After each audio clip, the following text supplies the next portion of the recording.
He's a really good writer, and there's this one episode at the end where cats are like the main characters, and it's this animated little dream-like thing about cats. It's such a good episode.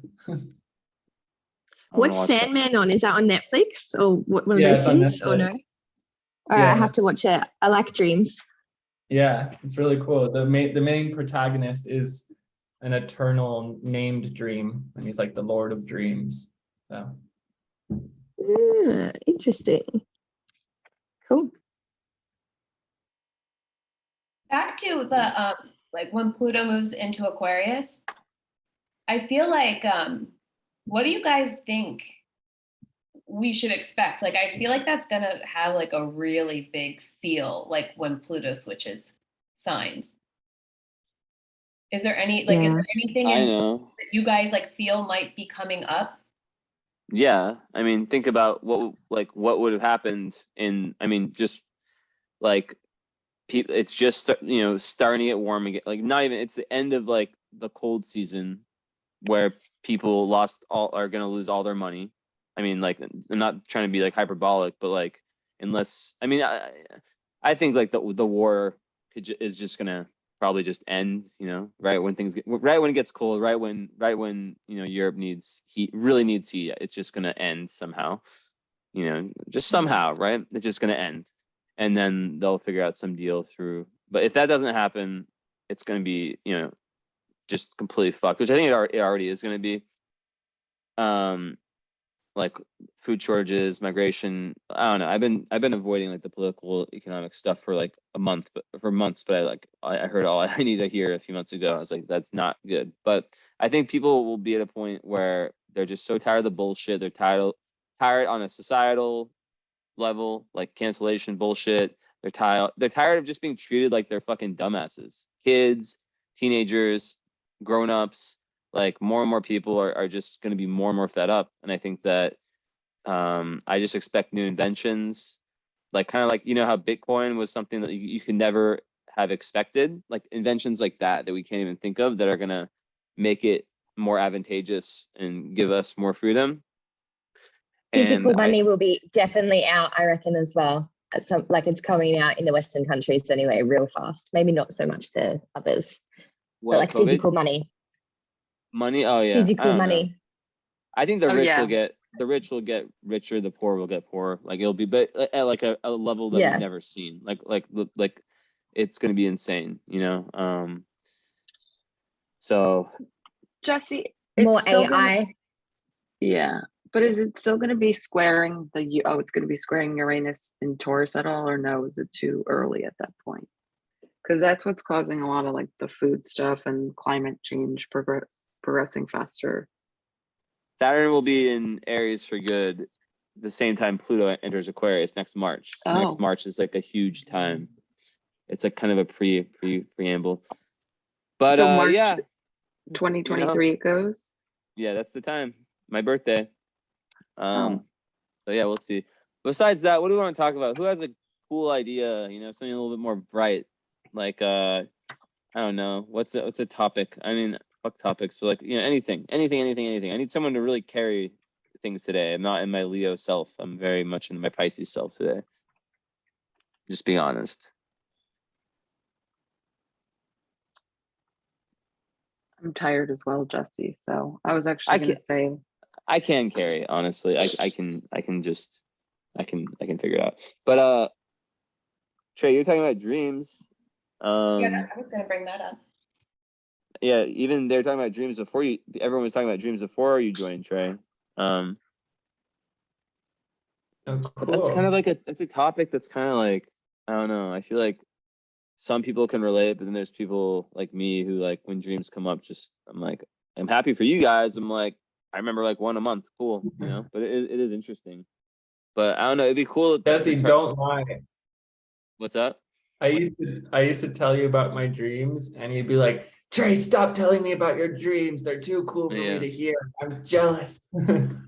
Yeah, because I'd be dreaming of like some bullshit.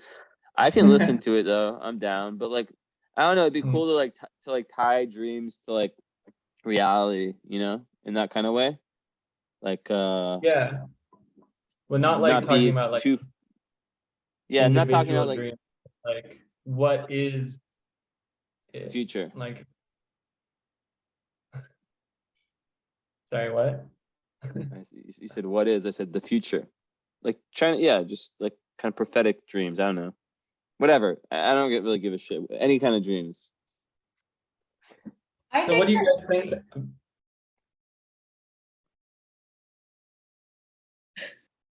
What? What do you What guys just think happened? about dreams? Do you think it's like a place in your head, or it's another realm or another plane of existence that we go to? I was just All gonna of say the that, above. yeah, like I think that what's so complex about dreams is that there's a lot of different things that are going on at the same time. Like I think that a lot of us do a lot of traveling in dreams. I think I do. I wish I knew all the time where I was going because those ones I often don't remember. But I've also like had very, very crystal clear past life regressions through a dream. Like I saw a life and I saw my death in a dream. And Yeah. that was like crazy. It's only actually that's really only happened one time, but I feel like it's just there that we all are doing different things. Like some of us, I feel like we're traveling, like doing work elsewhere. I also like think that like with parallel universes, like I go to this like place all the time in my dream, and it's like the same place, and I know my way around, and I'm there with different people. And one time I was there, multiple times I've seen animals that do not exist on this plane that are there. Really? And Were they cute? there was like, yeah, they're just like different. Like they're just like hybrids. Um, I was actually hoping somebody could tell me where I was. Yeah, I feel like I go to my subconscious all the time in a dream. Because I mean, I feel like that's where I always go because it turns out like maybe my dreams then manifest because that's my way through my subconscious because I can't tap into it day to day or something like that. It's really interesting what you're saying. Hi, everyone. Sorry, but Mercury retrograde was really shitty on me, so I'm joining now. It's a deeper level, what Emily said. And Amanda, yes, we can manifest things.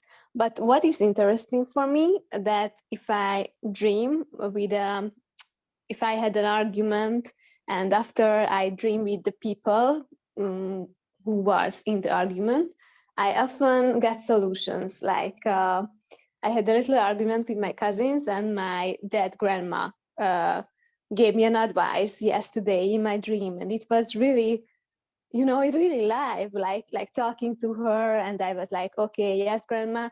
So I don't know, but I think your loved ones can visit you in your dream, or something like that. I think it's 100% sure thing because it is so real, and you can feel them when you hug them or something like that. So I think there must be something going on with parallel things, but it's not on the deeper level, like you said, Emily, like animals and something. It is more related to family. Do you often have, guys, the dreams with your loved ones who are not in this universe, but maybe somewhere else? Yeah, I've Yeah. had that quite often. Yeah. Definitely. I've had like so many dreams. Well, not so many. I can probably say like 5 dreams where I'm like talking to my dad that passed away. Like one of them I remember very vividly. He was in like astral form or like ghost, like misty form, like in his bathroom at my parents' house. And I asked him, I was like, Dad, I was like, where are you? And he kind of like laughs and he's like, I can't tell you that. And I'm like, ugh, that's so annoying. And I've had another one where I was like at a barbecue and I'm like, does no one else think this is weird that like dad is here right now? and everybody was just ignoring me. And I was talking to him, and I was like, Dad, what's it like when you die? And he's like, well, first it's like really loud, and then it's really bright, and then it's like nothing we thought at all. And I was like, oh my God, so cryptic. Like, what could you just tell me like what's going on? But yeah, I've had like multiple dreams where I've been able to talk to him, and like I've seen other people that have passed away that shouldn't be in this like astral space, and it's kind of weird because I feel like they know that, and they're not talking and just kind of like wandering around. It's very strange. Wow. Yes, exactly. Yes, because they are part of your present life. So like you are asking something like that, less questions, or you get some advice, but they do it like they are part of your present, they are not part of your past, but yeah, they are around. Like my dad wasn't able to meet with my hubby because he passed away really, really long time ago. But I was really wondering that, okay, he has to lie. If he met with my husband, he would adore him. So this was my question, that okay, I'm gonna organize some meeting for you and you can meet. And he said, yeah, I would like it. And I was like, okay, oh my God, this is my dream. So yes, so they are part of your present and they are aware of your present life. This is the most shocking thing for me. And what you said, Morgan, yes, this is the same. Like we are talking in present, not past tense. Mm-hmm. Definitely. Maybe we're not meant to know what, like maybe we never actually find out what death is like until we die because we're not meant to. Do you know what I mean? Like maybe there's a block for a reason as well in those conversations. I'm just thinking about that. I think that too. I think the yogis answered that question, and I think the true practice of yoga is learning how to die before you die. And Ooh. I think we do have the potential to access the state of consciousness beyond the individualized self and return to that death place. And myself, I've had a couple deaths before death, and it kind of sounded a lot like what you said, where Morgan, I think, where it got very, very loud and there was a buzzing that got louder and louder rising into my crown, and in the distance was a pinprick of light that started hurtling towards me like a comet. And then when it hit me, everything went bright, and then you kind of fall into this oneness mind where you're everything, and you're just like, you're every atom, every cell, every leaf, every person, every tree, and it's kind of returning back to the ocean of consciousness. And then all of a sudden you're in infinity, and then I was just back in my body again, and I'm me, and I'm like, oh yeah, this is who I am. And I think that's kind of how life happens. We just, little droplets drip out of the ocean, and we come into these like perspectives, and we get to experience what it's like to not be everything, to just be a little piece of that. And I think we can practice through advanced meditations and magic rituals to get to die before we die. And I think our ancestors have been practicing that for thousands of years. Wow, I love that. Yeah. You explained that so well. Thank you. That was amazing. Oh yeah.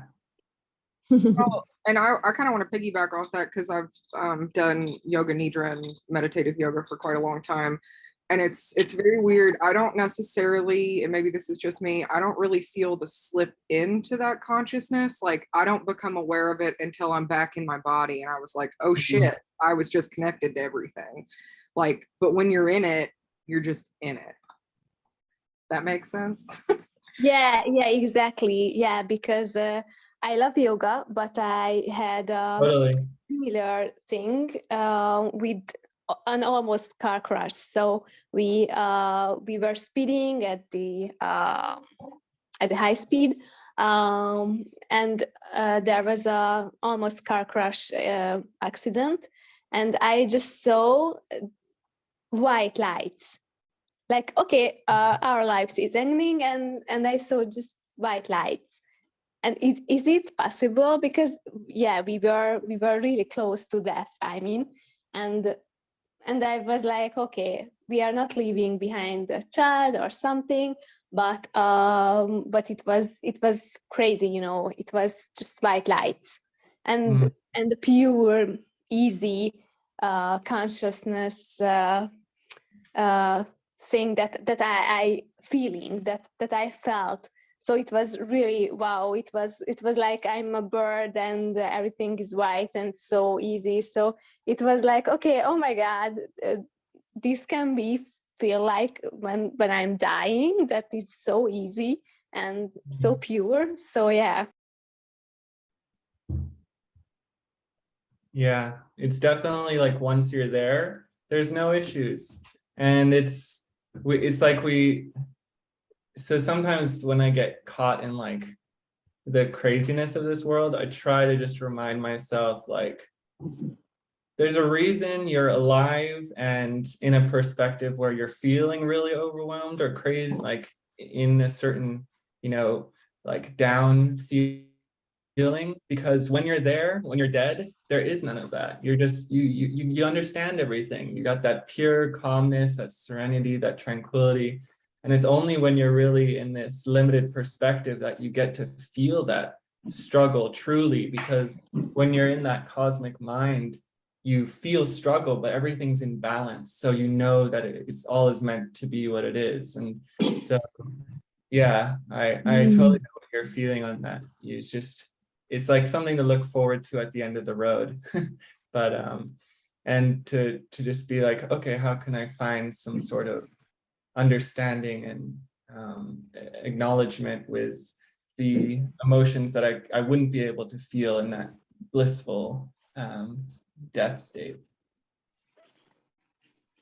Yeah, I think it definitely helps like to like remind yourself of those times when you've had, yeah, when you're in times of high pressure, high stress, like lower vibe, you know, fear even, or any of the you know, anything like that, just to kind of remember that is like, yeah, like in a weird way, a blessing almost, like to feel that, because you know that, you know, it's just a challenge. It's nothing that it's really based on like how you frame it, you know. Like you're saying, like when you're in that like eternal space, everything goes away, you know. Like when like I yeah, like if you're whatever fucking bullshit you had with person A, person B, person C, like it's just like, you know, you just enter the oneness, and it's just it's just that whole thing of like how insignificant like little things that we allow ourselves to trip about and ruin our days and stuff, like it doesn't matter, you know. I mean, it's not that nothing matters, it's just, I think, and that's why, you know, I've done psychedelics like I haven't done them in a long time, but like I'm grateful for those experiences, because those were probably the most powerful ones in terms of like me getting like actually feeling that complete surrender and having no choice, you know. And seeing that everything on the other end of like the terror was like beauty and bliss. And then yeah, I don't know, it's kind of everything in my head.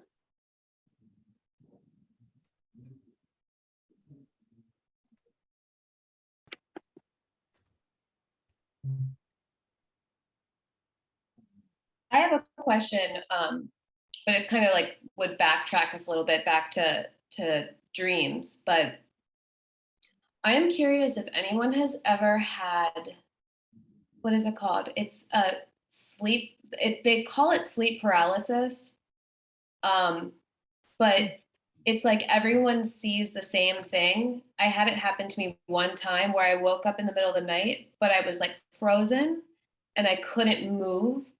and I couldn't talk. And I like saw this like mist of like a man with like really broad shoulders. And somehow I was like able to get myself back to sleep. I woke up again and it was even stronger. And like that, the figure had like gotten close to me and I was like frozen. I tried to scream. I couldn't move. And then it happened a third time.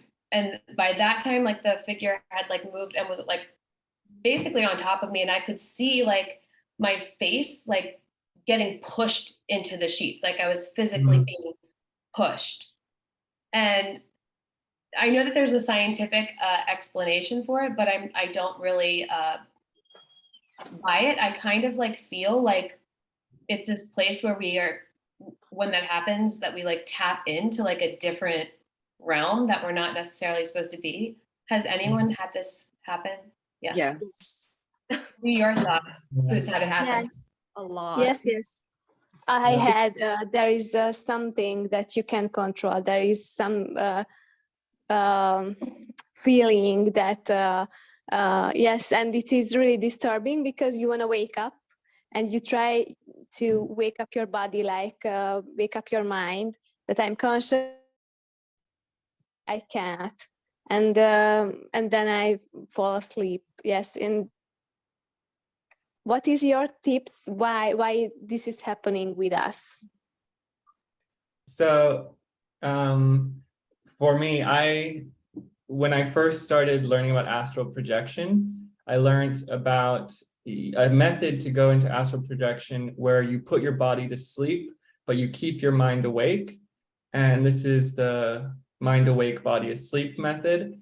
And when I first successfully did this, I had the same thing happen, which is your body's in complete paralysis. I can move my eyes, but I can't speak. And what happened was, yes, there was a figure in the room, and then it was on top of my chest, pressing down on my chest. And it was actually a goat-headed shadow being. And it was actually, I realized as I continued to practice and read up on this method, is that it's all dependent on your emotions. So if you come into this paralysis state and you feel even an inkling of fear, that fear will begin to conjure up. I'm not sure if it's either hallucinations or if you are tapping into a realm that's between waking and dreaming, where it's like an astral realm where your emotions attract entities that are within that same frequency. And so the first couple times I did it, I had that fear reaction, but I kept watching YouTube videos and people were just talking about this as if it was like, not a problem. And so I was like, okay, I just have to not have any fear when I go into it.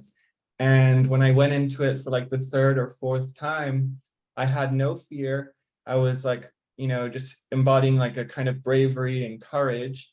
And I was actually able to leave my body. And that was the first time I was able to astral project, was because I realized I could just roll out of my body. And then that was the first time I floated up and saw my physical body from this astral vision. But I think sleep paralysis is a really powerful tool. I think it's the in-between state, the liminal state, which oracles will access, psychics. I think it's a very powerful trance state, and it's a really good springboard to leave your body and astral project as well. We just have to get over the fear of it. And I think that's the tip, is to just keep pushing yourself into that place, and just can you enter it without feeling that fear? And if a shadow does arise, can you overcome it by transmuting the emotions within yourself? Yeah, I've actually, can you guys hear me? Sorry, sometimes it mutes itself. Can you guys still hear me? Yeah. Okay, sorry.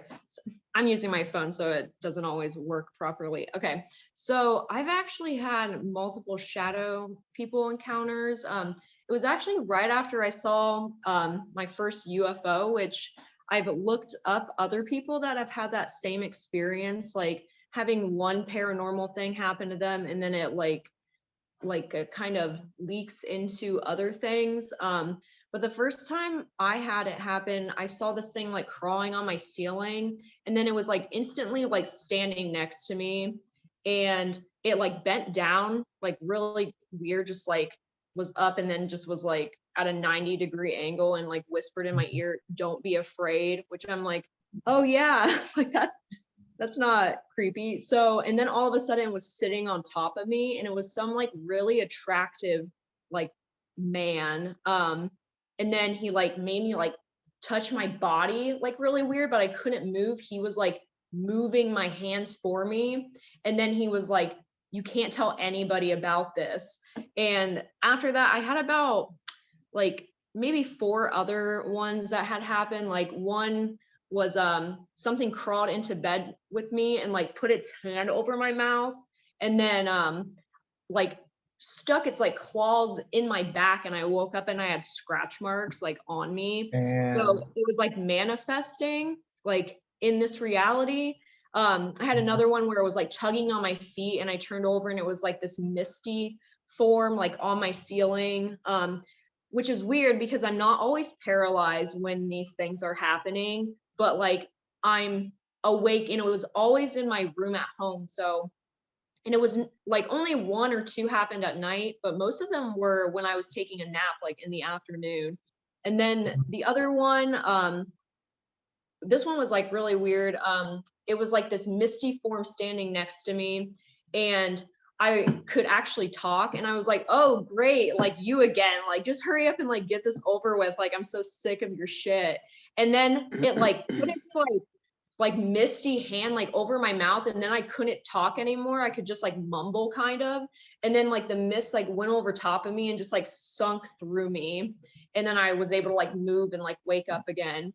And then the last one, my friend was actually sleeping over, and I woke up and I looked in my mirror, and there was this like old hag lady like banging inside my mirror from the other side. And like you could just see that she was screaming, but the glass was like barely like shaking. So it was like also manifesting in like this reality. And I went over and like switched on the lights, and my friend Becca was like, "What's going on?" And I was like, "You didn't see that?" I was like, "Oh my God." So the last thing that I did, I actually went to Italy and I bought holy water from the Vatican. And when I came back, I like blessed my room and like said some prayers with some conviction, and I never had that happen again. That was the last time I saw them. It was just really freaking scary. Yeah, that's wild. I always get like when I mean I always like every time I hear when the physical manifestation of that happens, I'm just like, damn, that's crazy. Yeah, it sucked for a while. It happened for like months. Knock on wood. You're on mute, Emily. Sorry, my husband is having band practice, so just let me know if like you guys hear loud drums in the background. I have read a little bit about like the hag lady, like she's very much like a thing. I've never experienced her, but I've just read about it. Were you, what was like your state of mind during that period of time when you were having these interactions? Because I have read that if you're kind of in a lower energy, then you become more susceptible to like these types of encounters. I had just broken up with my boyfriend of like 2 years and like moved back home with my parents. I had just I was about to go to Italy, and it was like really awkward because like he was going too, so I was like really nervous about all of it. Yeah, I was just in like a really low like headspace, kind of just like hooking up with people because I was like just kind of, you know, being wild, I guess. And I think that played a part in it, like why the first encounter was this like over sexualized one. Like it felt very rapey. That's the best way I can describe it. Like I felt very violated. But yeah, I feel like it just knew I was going through shit, and it like grabbed onto me. But I've always had like I've seen like ghosts before and things like that. So I feel like I'm already really open to those type of things. And I just felt like I was an easy target. And like once I stopped giving it energy, like pretty much once I started making fun of it and I was like, this again, like hurry up and just get this over with. Like, I don't know if it was that or the holy water, like maybe a combination of the two. But once I stopped giving it like this negative energy, it pretty much just went away and I've never had like to deal with it since. The first one sounds like an incubus. Yeah, that's exactly what I thought. And I had no idea about any of this stuff before. Like it was not in like my subconscious or even like in my, like, I guess, language. Like I didn't know these words before. I just came across it on like a YouTube video, like maybe a year later. Like I knew about like demons and ghosts. Like I went to a Christian college, so I grew up with that type of mentality. Like I still like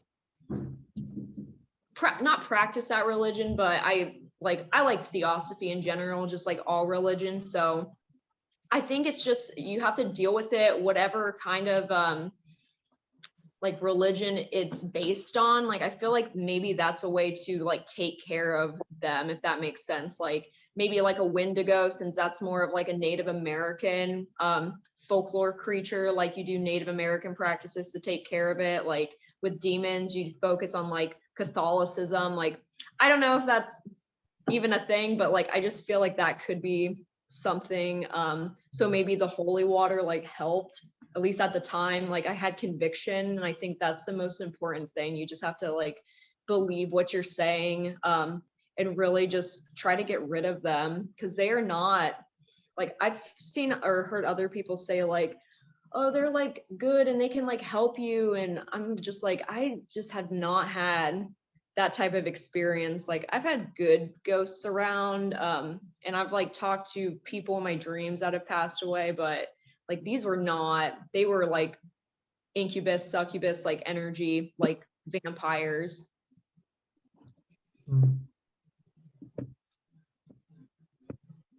Yeah, I think like interesting, like the part about like when you have like sex with someone, sharing the energy. What do you guys think about all that? Like how, because I mean like, I don't know, I never really really like, I always thought about it, but I never really thought about it until recently, about how, you know, even like a one night stand or just anything where, you know, even if there's like no feelings whatsoever, you're still completely attached to their energy. What do you guys think about that? Yeah, it's like cords, like energy cords.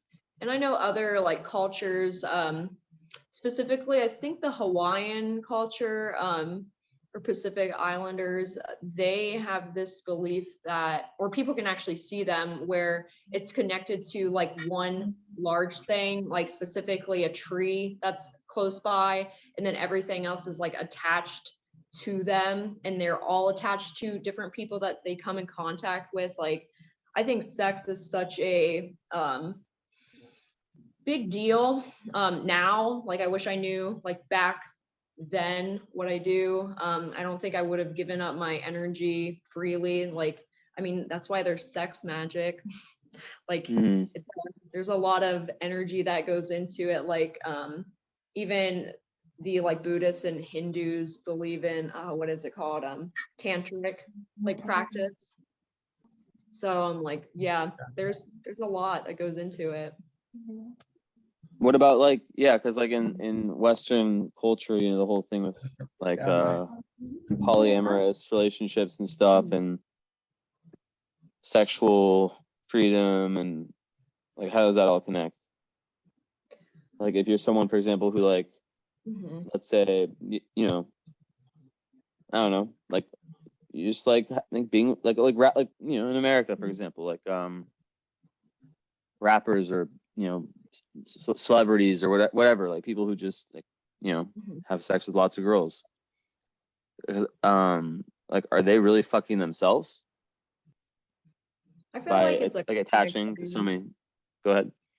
Yeah, no, I just think it's you're accruing karma in like types of ways. Like I specifically practice like the Hindu religion, but I like read up on a lot of different religions. I really like theosophy, but the Hindu one just really spoke to me, I guess. And like they talk about like staying like out of that type of culture. I feel like a lot of religions do in general, but I think there's like some truth to it in a way. Like I know the like Hindus are more of like a scientific religion, but I feel like you really need to be careful. It's why they preach that, but they don't explain why very well. But I think that's definitely part of why. It's like, yes, it's giving other people like means to always be connected to you. Like you're going to be connected to them karmically. And our whole point, and like at least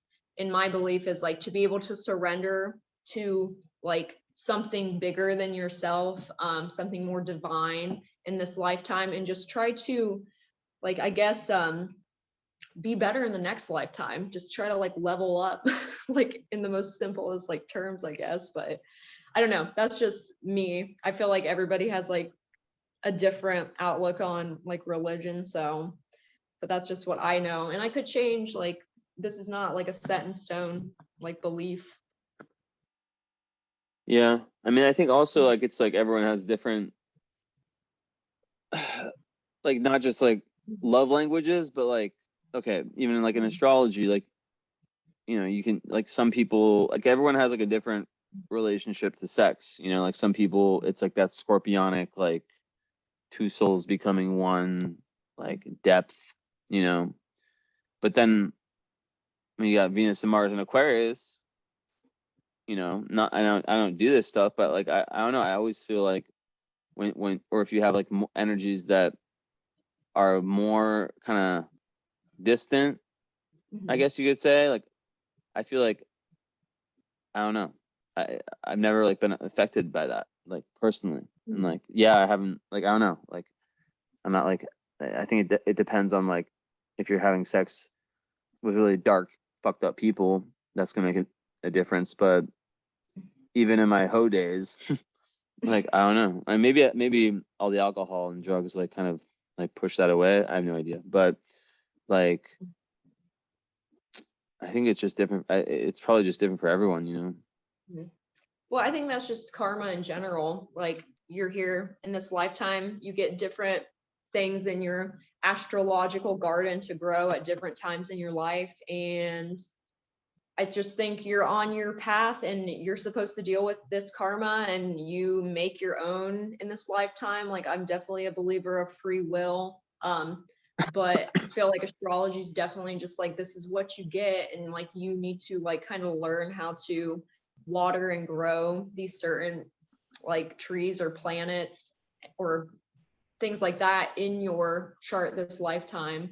But that's why I'm like, if I have friends that are polyamorous and have like multiple relationships, and I'm just like, that's what they're supposed to do. Like in this lifetime, Yeah. they're like Libra, rising Jupiter in the first house, like Aries sun, like she's super like sexual.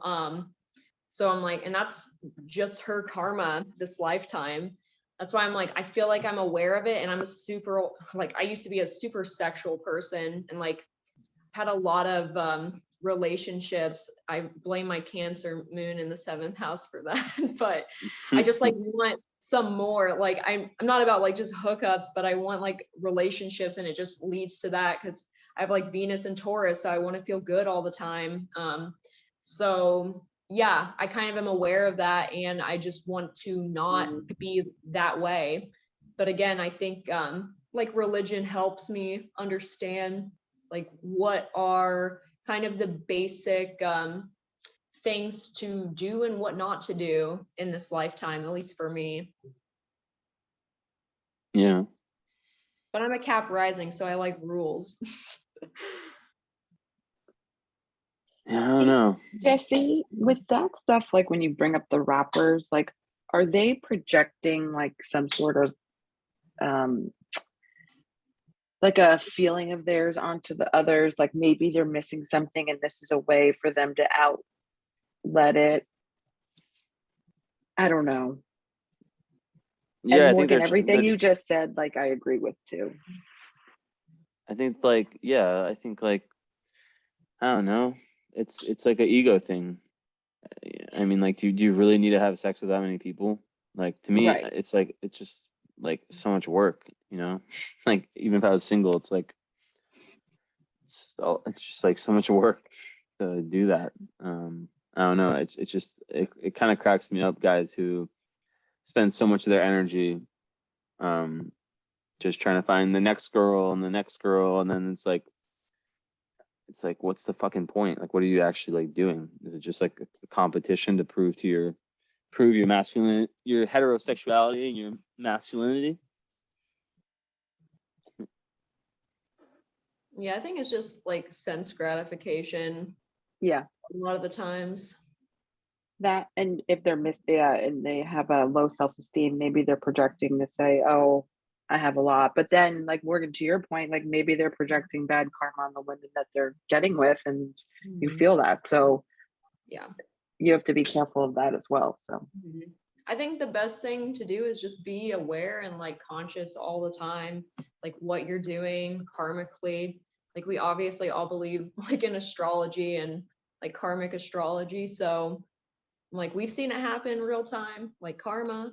It's just, yeah, I just try to be more aware than I was in my like 20s.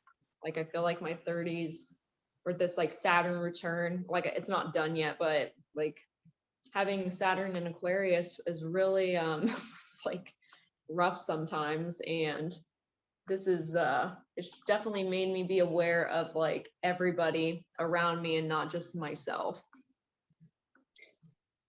yeah, because what is it transiting your second house? I have Saturn in my first house. Oh, so your self-worth, yeah. It's Yeah. yeah. Oh my God, I can feel that. I can feel that with my Sun in Aquarius, my Saturn in Aquarius, and I can feel this that I am aware of people around me, not just one, two, but the whole community, and it is really hard sometimes. But I'm sure, Jesse, you feel that with the Aqua Venus and Mars together, because Aqua people tend to be so responsible, like hiding at the curtain, like not perform like Leo, but really, really responsible for people. Yeah. Yeah. Saturn Aquarius, right?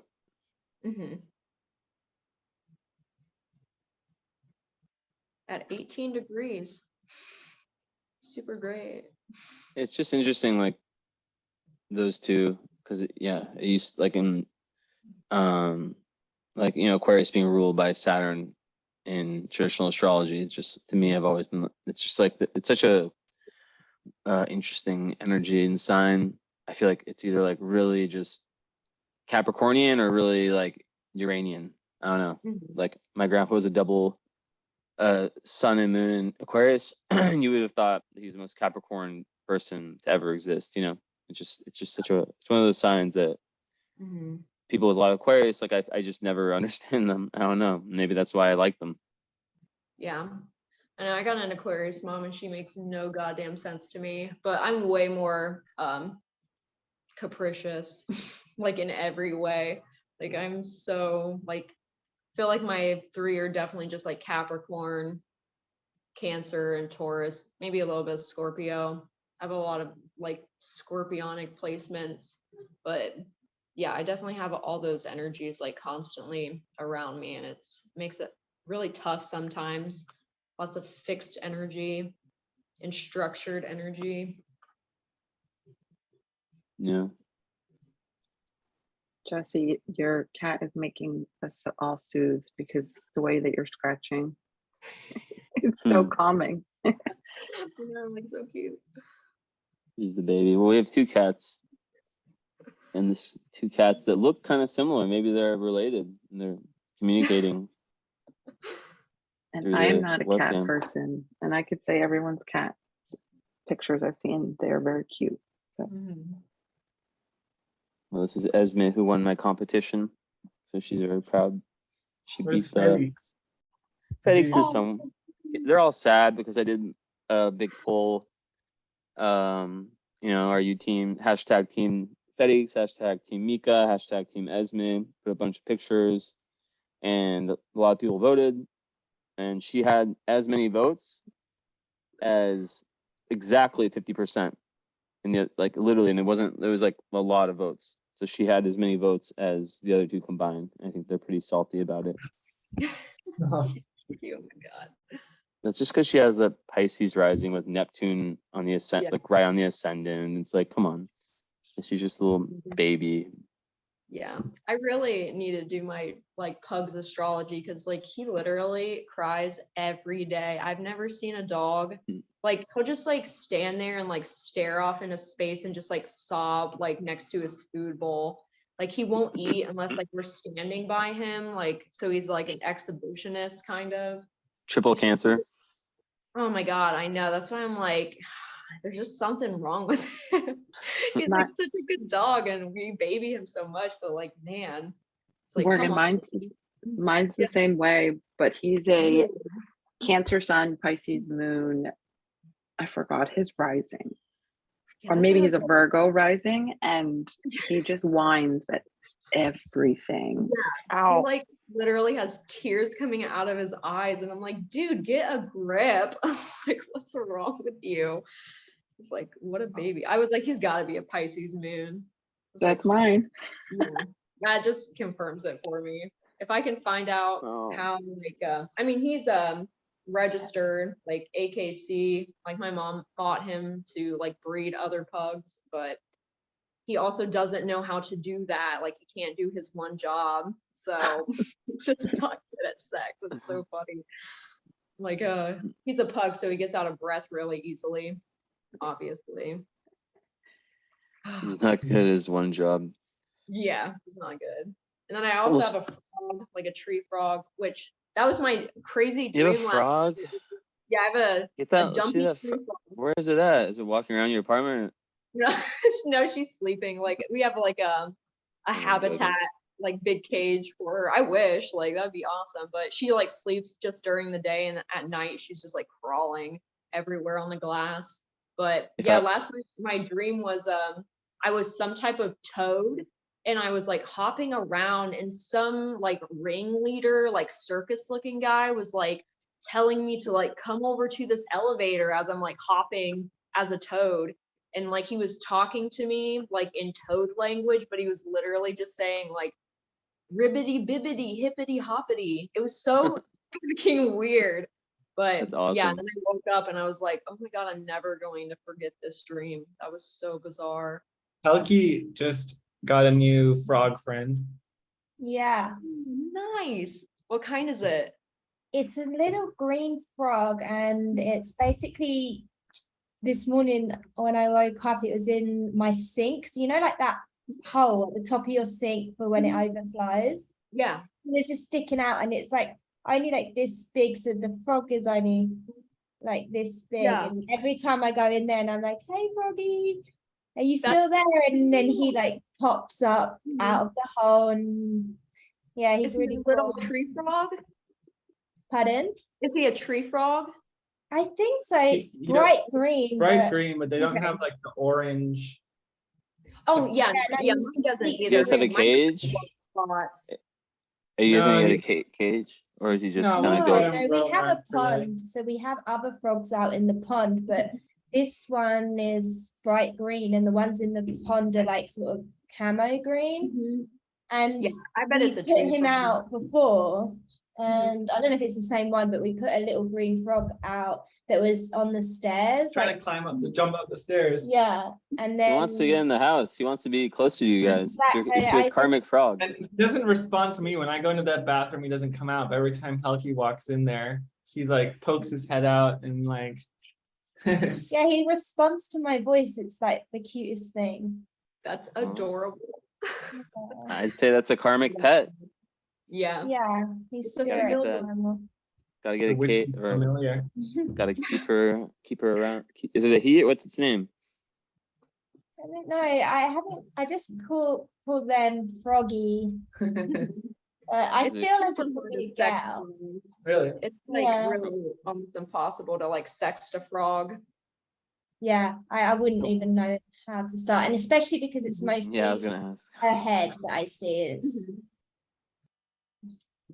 That's super Hmm. cute. I guess the only way to really tell if the males always like croak and then have that big like gullet, Mm. but Oh, she does, or he or she does like move her throat. does she croak though, or does it croak? It doesn't make a noise. Okay, it's probably a female. I'm assuming. That's what I feel like- thought. I think you Well, should give I it a just really thought- French, really French name. I can help you with that. Yeah. Georginette. Okay. Pierre. Georginette. Paulinette. I don't know. I like that. What's a really old French name? You're frozen. Yeah. I don't know. But speaking of dreams, when I've been getting like these crazy bites on my head, like I don't see any bugs around my apartment, and I have been sleeping. Sometimes I'll just like take all 3 cats and be like, "You guys are all sleeping with me, motherfuckers," and they accept it. And I never have anything bad dream wise, and like I swear they protect me like from everything when I sleep. Like the other day I woke up and one was on my head, like behind my head. One was like on my left side, on my like right foot, or no, left foot, and the other was on my right side. It's like they're making like a triangle around me, a protection. I was like, this is awesome. But do you guys ever have pets like help you for like spiritual? Like, what do you guys think pets do, like when it comes to like spiritual, like cats, or I'm thinking more about cats, but it could be anything in terms of spiritual protection. I guess cats are kind of different, but yeah. Jesse, I have a dog. Well, obviously I said I have my dog, and he sleeps with me every night, even though he's not the best person to sleep with.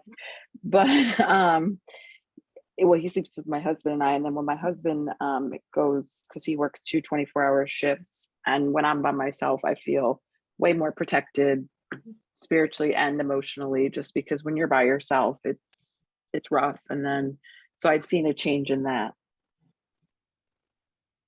But and even I think they sense, because even when we go walking, I think he senses like negative energy, so he doesn't go certain ways because there might be some sort of something bad down that path, for example. Yeah, I feel like some dogs are really smart like that. My dog is dumb. Like he's just like not smart at all. Like he's like an emotional support dog, I suppose. Like, but I feel like most of the time, like I'm emotionally supporting him, like just like trying to hold him and make him feel better. Like he's just such a big baby. Like he's just kind of like cute and snuggly, like a little teddy bear, but like I try to do like witchcraft stuff with him, and like he just usually gets in the way and like wants to sniff everything. And I can't sleep with him in like the same room because he's so loud. He just snores all night. Like that's why we got because I'm like, I gotta get like something I can just like hold and like hang out with, because like Nettie is just, I call him needy Nettie because he just needs so much like attention constantly. Like he's kind of like he emotionally sucks the life from me a lot of the time. He's cute though, so I'm like, he's got that going for him. But yeah, I feel like cats are definitely more intelligent, like with just like spiritual things. I feel like that's why witches usually have like cats as their like familiars. But our cat just like passed away like last year, so we don't have one like at this new place or anything, but she was a good kitty. I just feel like I don't have really like good luck with pets in general. Like I don't know if that's my south node placement. Like I read a few different articles like having south node in the 6th house and like in Gemini, like you have a lot of like trouble having pets. Like I don't know if like you guys have heard anything like that, but I just thought that was so accurate because I've had so many like animals die around me. I feel like I cannot keep animals alive. Like just weird things happen to them. Like one of my pugs had this like super rare disease that like 1% has, and they have like seizures until they die, and there's nothing you can do about it. I've had like a cat just like vomit until I had to like give her over to the Humane Society to have like a $3,000 surgery, or they were just gonna put her to sleep. Jeez. My mom, like she $3,000. yeah, it was so expensive. It was either that or they were just gonna put her to sleep. So I had to like give her like away pretty much. Yeah, and then my mom ended up killing my one pug by telling the vet that it was okay to go ahead with this like really risky surgery. And yeah, and she passed away during that. But I feel like it's definitely like a Gemini South Node in the sixth house specifically. Like I was reading. Another cat. Yeah, I was like, fuck. Just sucks because I love animals so much, and I feel like just having a Gemini South Node and they rule like small animals. Like I'm not supposed to have that like in this lifetime. So it's like really cool. Well, and cats protected the Egyptians, right? Didn't they use cats as? Mhm. Yeah. They use cats, the pharaohs used cats of like as judges of character. So like imagine like you bring someone in. I'll probably do this if I ever have to, like hire someone. I'll like have them like have to pass the cat test, where it's like I'll have my cats, and if the cats like them and come, and especially Mika, who's like the most, actually, yeah, Mika more like, because she's the most smartest one. If she likes them, then it's a good sign. But yeah, they used to use, and Mika, actually, I got a reading about Mika, my first cat, my big, the baby of the baby, the main, not the main one, but my first one. And they were talking about me being with her in Egypt a lot, and like me having this like huge kind of courtyard. Like me and Haley were talking about this, like ancient civilizations the other day, and how like, which is another topic we could talk about, because like we all have like, I don't know if you guys have like different feelings like of reincarnating, like because Haley was telling me about like Atlantis, and I always have had this really weird like dark feeling about Atlantis with me. Like I feel like, I don't know, just fucked up shit went down. But then with Egypt, it's like really like just, and I've had readings where like I was just this very like always like really like high up, like what's the word, like kind of like a prince or a princess or some shit like that, but then like, and like, yeah, she said that Mika was like one of my cats in this massive courtyard, and I had like 20 or 30 cats running around, and Mika was always the one who like slept by my feet, which she likes to do in this life also, which is interesting. So I don't know, like karma with animals is so interesting. I've had that come up in multiple readings with cats, horses, and dogs. And it's weird. Like I had I don't even remember what the reading was anymore, but it came up about like a past life in ancient Greece, and how it's like a priestess for oh my god, not Athena, Artemis. And she's gifted 7 hounds, and it pretty much, they told me, they're like, you're gonna have 7 dogs in your lifetime, and this is the like order they're going to be in. And I haven't thought about it in forever, literally thought about it the other day, and it's followed every single time so far, and I've had 4, and I'm like, oh, this is a little weird, but okay, guess we're going with it. And same with the horses. I've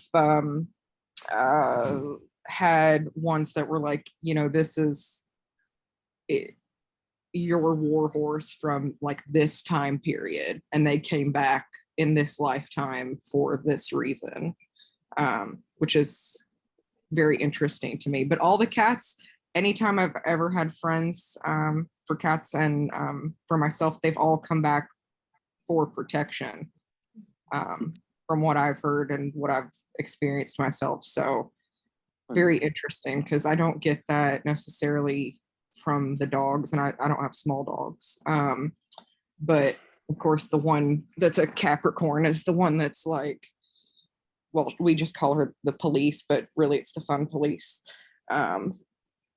But yeah, very karmically intertwined, I think, and in my experience. Oh, look. This is Mika, the Queen Aries, double Scorpio, with her Venus directly exact conjunction with my Sun and Mercury. So you And she loves it's like my girlfriend always says like that if Mika was a human, it's kind of weird, but like if Mika was a human, she would be like she's a Aries Scorpio, you know, like which my girlfriend's a Scorpio Aries, so like they're similar, but she says that Mika would like be so obsessed with me. She'd be like the kind of girl that would just be like, "You're mine. You're not talking to any other girls." Like game over, and I would have like no choice. That is really weird. So one of my most recent horse crews, who was the one that it's come through on other readings too. Like I had a psychic reading on my first one that passed away, and it weirdly came through. He goes, "I'm sending you another one," or something along those lines. And I'm like, please don't. I don't want to pay for another horse right now. Don't do that. And then I ended up with this one, and he is the opposite. He's a Taurus with, or he's very similar to my boyfriend, Taurus with a Gemini moon and a Cancer rising. And my boyfriend is a Scorpio with a Gemini moon and a Cancer rising. And to see them interact together is very funny. Because like the Taurus part of Cruise is always like kind of poking the bear of like the Scorpio and my boyfriend, and I'm like, you're fixing to get on the bad side of that one real quick, I think. Yeah, it's super funny.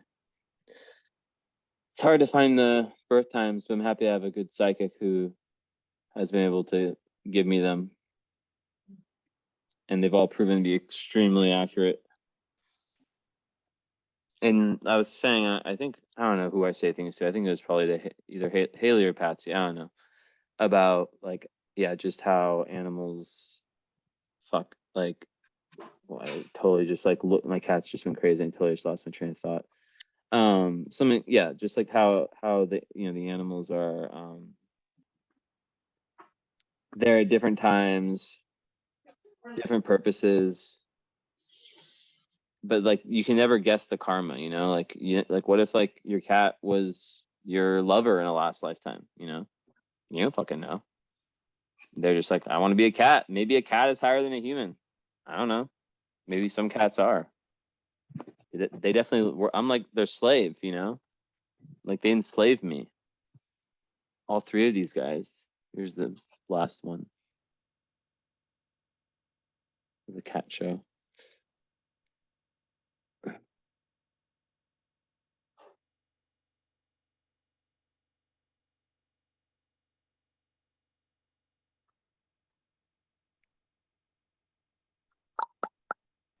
I have to pop off, guys. Good to see everyone.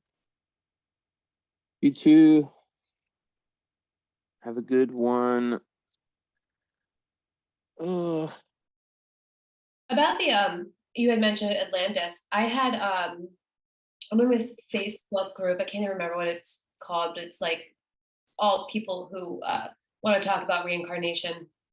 And there was this woman who has like recalled a lot of stories from Atlantis that she can remember pretty vividly. And she has a theory that that most of the people living in America right now are all from Atlantis, and basically we are here back trying to move in a direction that does not destroy this country. Like the theory is that like it was like greed and power and things like that took Atlantis down. Yes. Yeah. So, and it's like one person told me that he thinks that the West Coast of the U.S. is more Lemuria, and the East Coast is more Atlantis.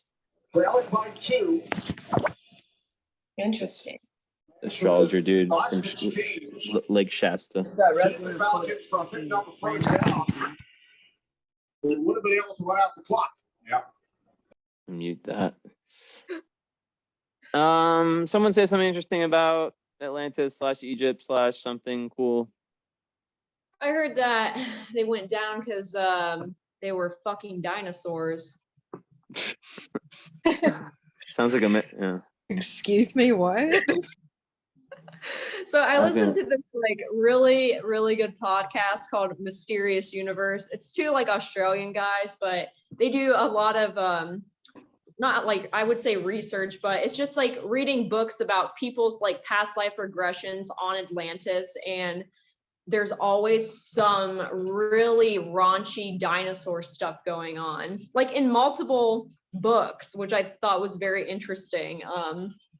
But yeah, like you guys should definitely check out that podcast. They have like so many different topics like shamanism, like sometimes they do like astrology stuff, Bigfoot, like aliens, like not really ghosts because they think that it's just kind of boring and like whatever. It's not like that. Like more like parascience, like new technologies coming out. Like it's really good. It's just what's it called? Mysterious Universe. Is it on YouTube? Yeah, you can watch like the free episodes on YouTube, but they always talk about like the really good stuff on like the plus episodes. Like that's where you hear a lot of like the alien abduction cases. Like the one I was just listening to was about chakras and like people having like Kundalini experiences and just like really crazy stuff. It's just like different topics every single week. I've been listening to it for like 7 years, like every single week straight, and I love it. I've learned so much from that and like have gotten like so many awesome like book recommendations because that's their whole job. They just like read books on different topics and just like tell you their perspective in like a really non-biased way. Like they don't really say what they really think about it. And a lot of it's funny. Like it's a good show. It's not super dry. Yeah, two Australian guys. It's hard not to be funny. Yeah, they're great. I love Ben and Aaron. Super good. Does anyone follow? I think I got like a recommendation from this group. Like it's an account like on Instagram called Secret Societies. It's like I think it's like two women. Someone had recommended it, and I started following them. And I started to listen to one of their podcasts for the first time, but I stopped because I couldn't understand like I was kind of getting like super religious vibes from them. And I was just curious if like anyone else has like listened to their podcast, because some of it was like, it's all was like really, really interesting stuff, but they just there's like a lot of like, religious, like undertones. Well, like pretty out, like I couldn't tell if they're like that. You know how there's like this group of like, at least in like America, like this group of like super, super religious people that are like have this whole like certain set of conspiracies. I couldn't tell if it was that group, which I don't really fuck with that kind of thing, or something else. Mm-hmm. I was getting like a little, I don't know. I can't remember exactly what it was, but something about like if you're talking about like the QAnon stuff in America, like I don't know if that's what you're talking about, but like that whole realm. Like I feel like there's things that circulate that realm. Like the people that are like Jewish space lasers. That's why I'm like, I don't know. Like that's why I like the podcast I listen to, because they're like conspiracy theorists, but they do it in a way that's like, it's not like super religious like undertones or anything. Like they're very just agnostic. Like they definitely believe like in a higher thing, but they're not ever going to say their beliefs. And they usually make fun of those like type of conspiracy theorists. Like they're very like level-headed.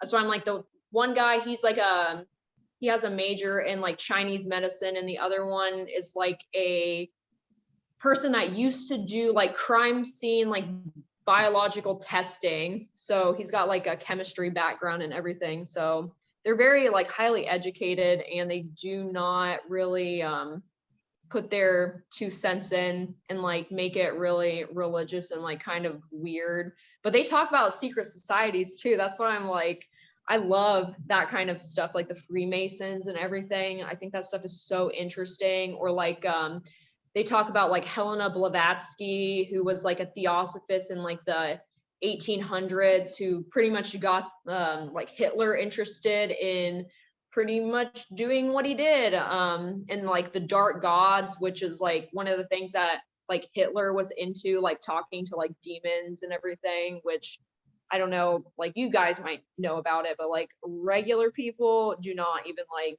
know what I'm talking about when I start talking about the dark gods and like the Nazi party. Like I just think that stuff is so fascinating. Very eighth house. Mm-hmm. Jupiter 8th house, yeah.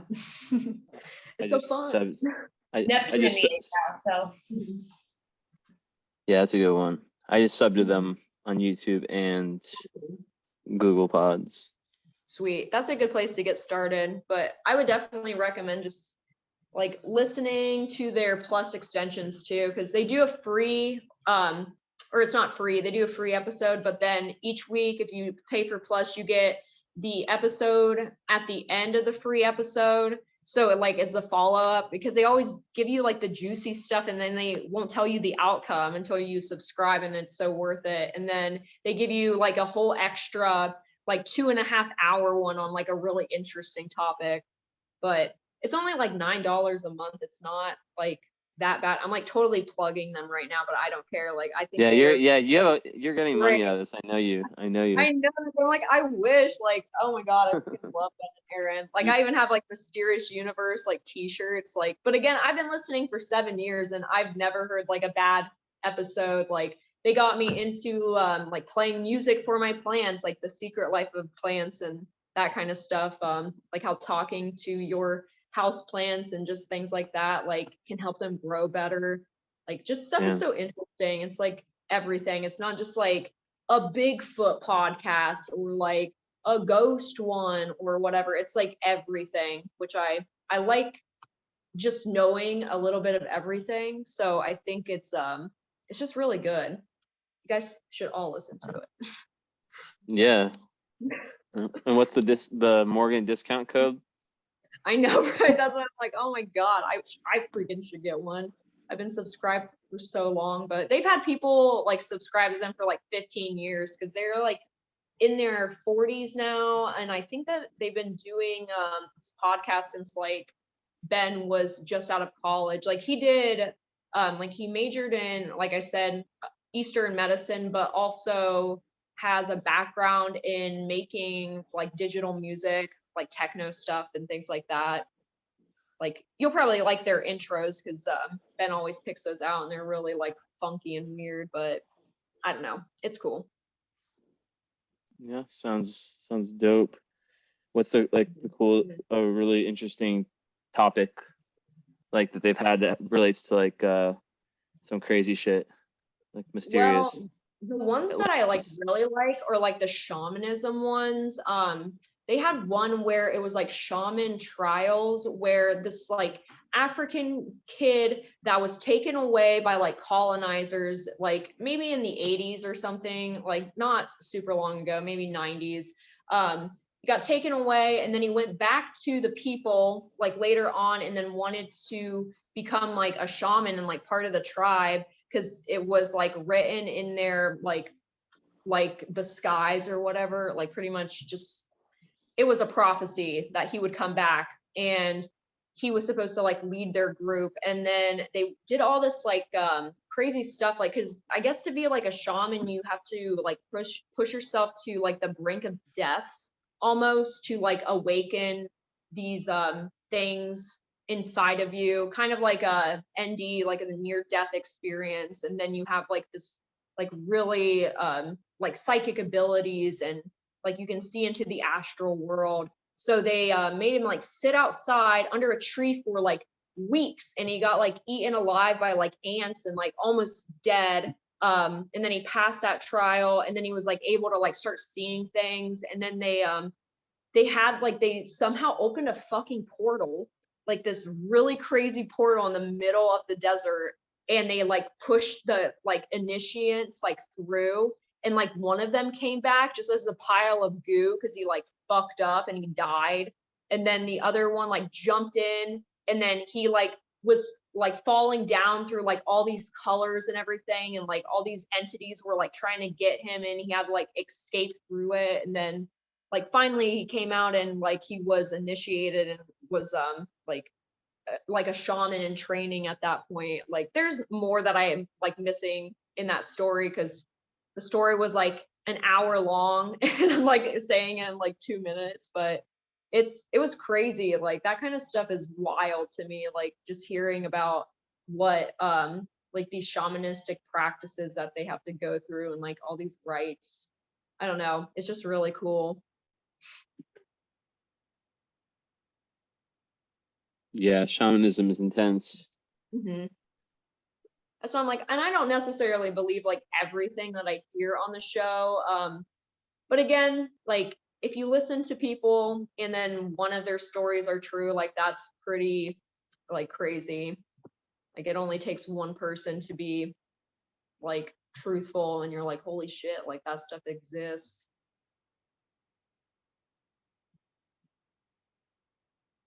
Did Yeah. you find out like Mhm. I'm wondering if you like dug deep on the Georgia guidestones? Is that what they are coming down? Yeah, I like what I've heard about them is it was just some guy, like some rich guy, and it was kind of like a white supremacist thing. And I was like, ugh, like I don't really like that. Like I'm kind of glad they got taken down, but they got taken down for the wrong reasons because people thought it was like satanic, like witchcraft stuff or like something. But I think people like found that yeah, it was just like some rich, like alt-right type guy. And I was like, oh, that's like way less cool. Like that's what I've heard though, but I don't know. Have you heard like something else? I've heard, I mean, I was just like searching, trying to find Mhm. information, and I really don't have an opinion because I've like, Mhm. I still am like very confused. But I did read that apparently there's this like, the way it was designed, there was like an it was designed with like astrology in mind, and there was like an Mhm. astrological clock, wasn't it? So like the sun, when it hit noon, was like there was like a hole, and the sun like shines right through. Did you? Yeah, so like I feel like a lot of people that are even like white supremacists or like I feel like the Freemasons like kind of overlap with a lot of like white supremacist stuff. Like I think it just stems back like from what I was saying earlier, like Helena Blavatsky, who was that like really early theosophist who inspired Hitler to do the things that he did, and like that was really tied in with like the Freemasons. And now I feel like they just like they believed in astrology. Like Hitler had astrologers. Like it's definitely like well known. Like he was doing that kind of stuff. But that's why I'm like, even if astrology is tied into it, it doesn't always mean like there's good people like behind it, you know? That's why I'm like, I feel like a lot of occultists, come on, Eddie. I feel like a lot of occultists are into that kind of stuff too, because they know it's real and they know it works.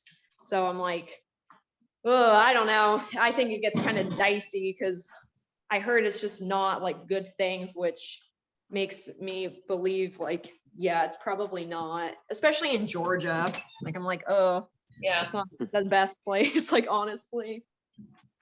But yeah, I don't know. Like that's why I'm like, I would just keep like listening to people and hearing what like they say about it. I think it's really interesting because we don't really have like a lot of monuments like that in America. Like I'm assuming you're from America. yeah. Maybe I've not. never heard of them until they came down. It was on the news. Mhm. Like I Yeah, didn't even know it existed.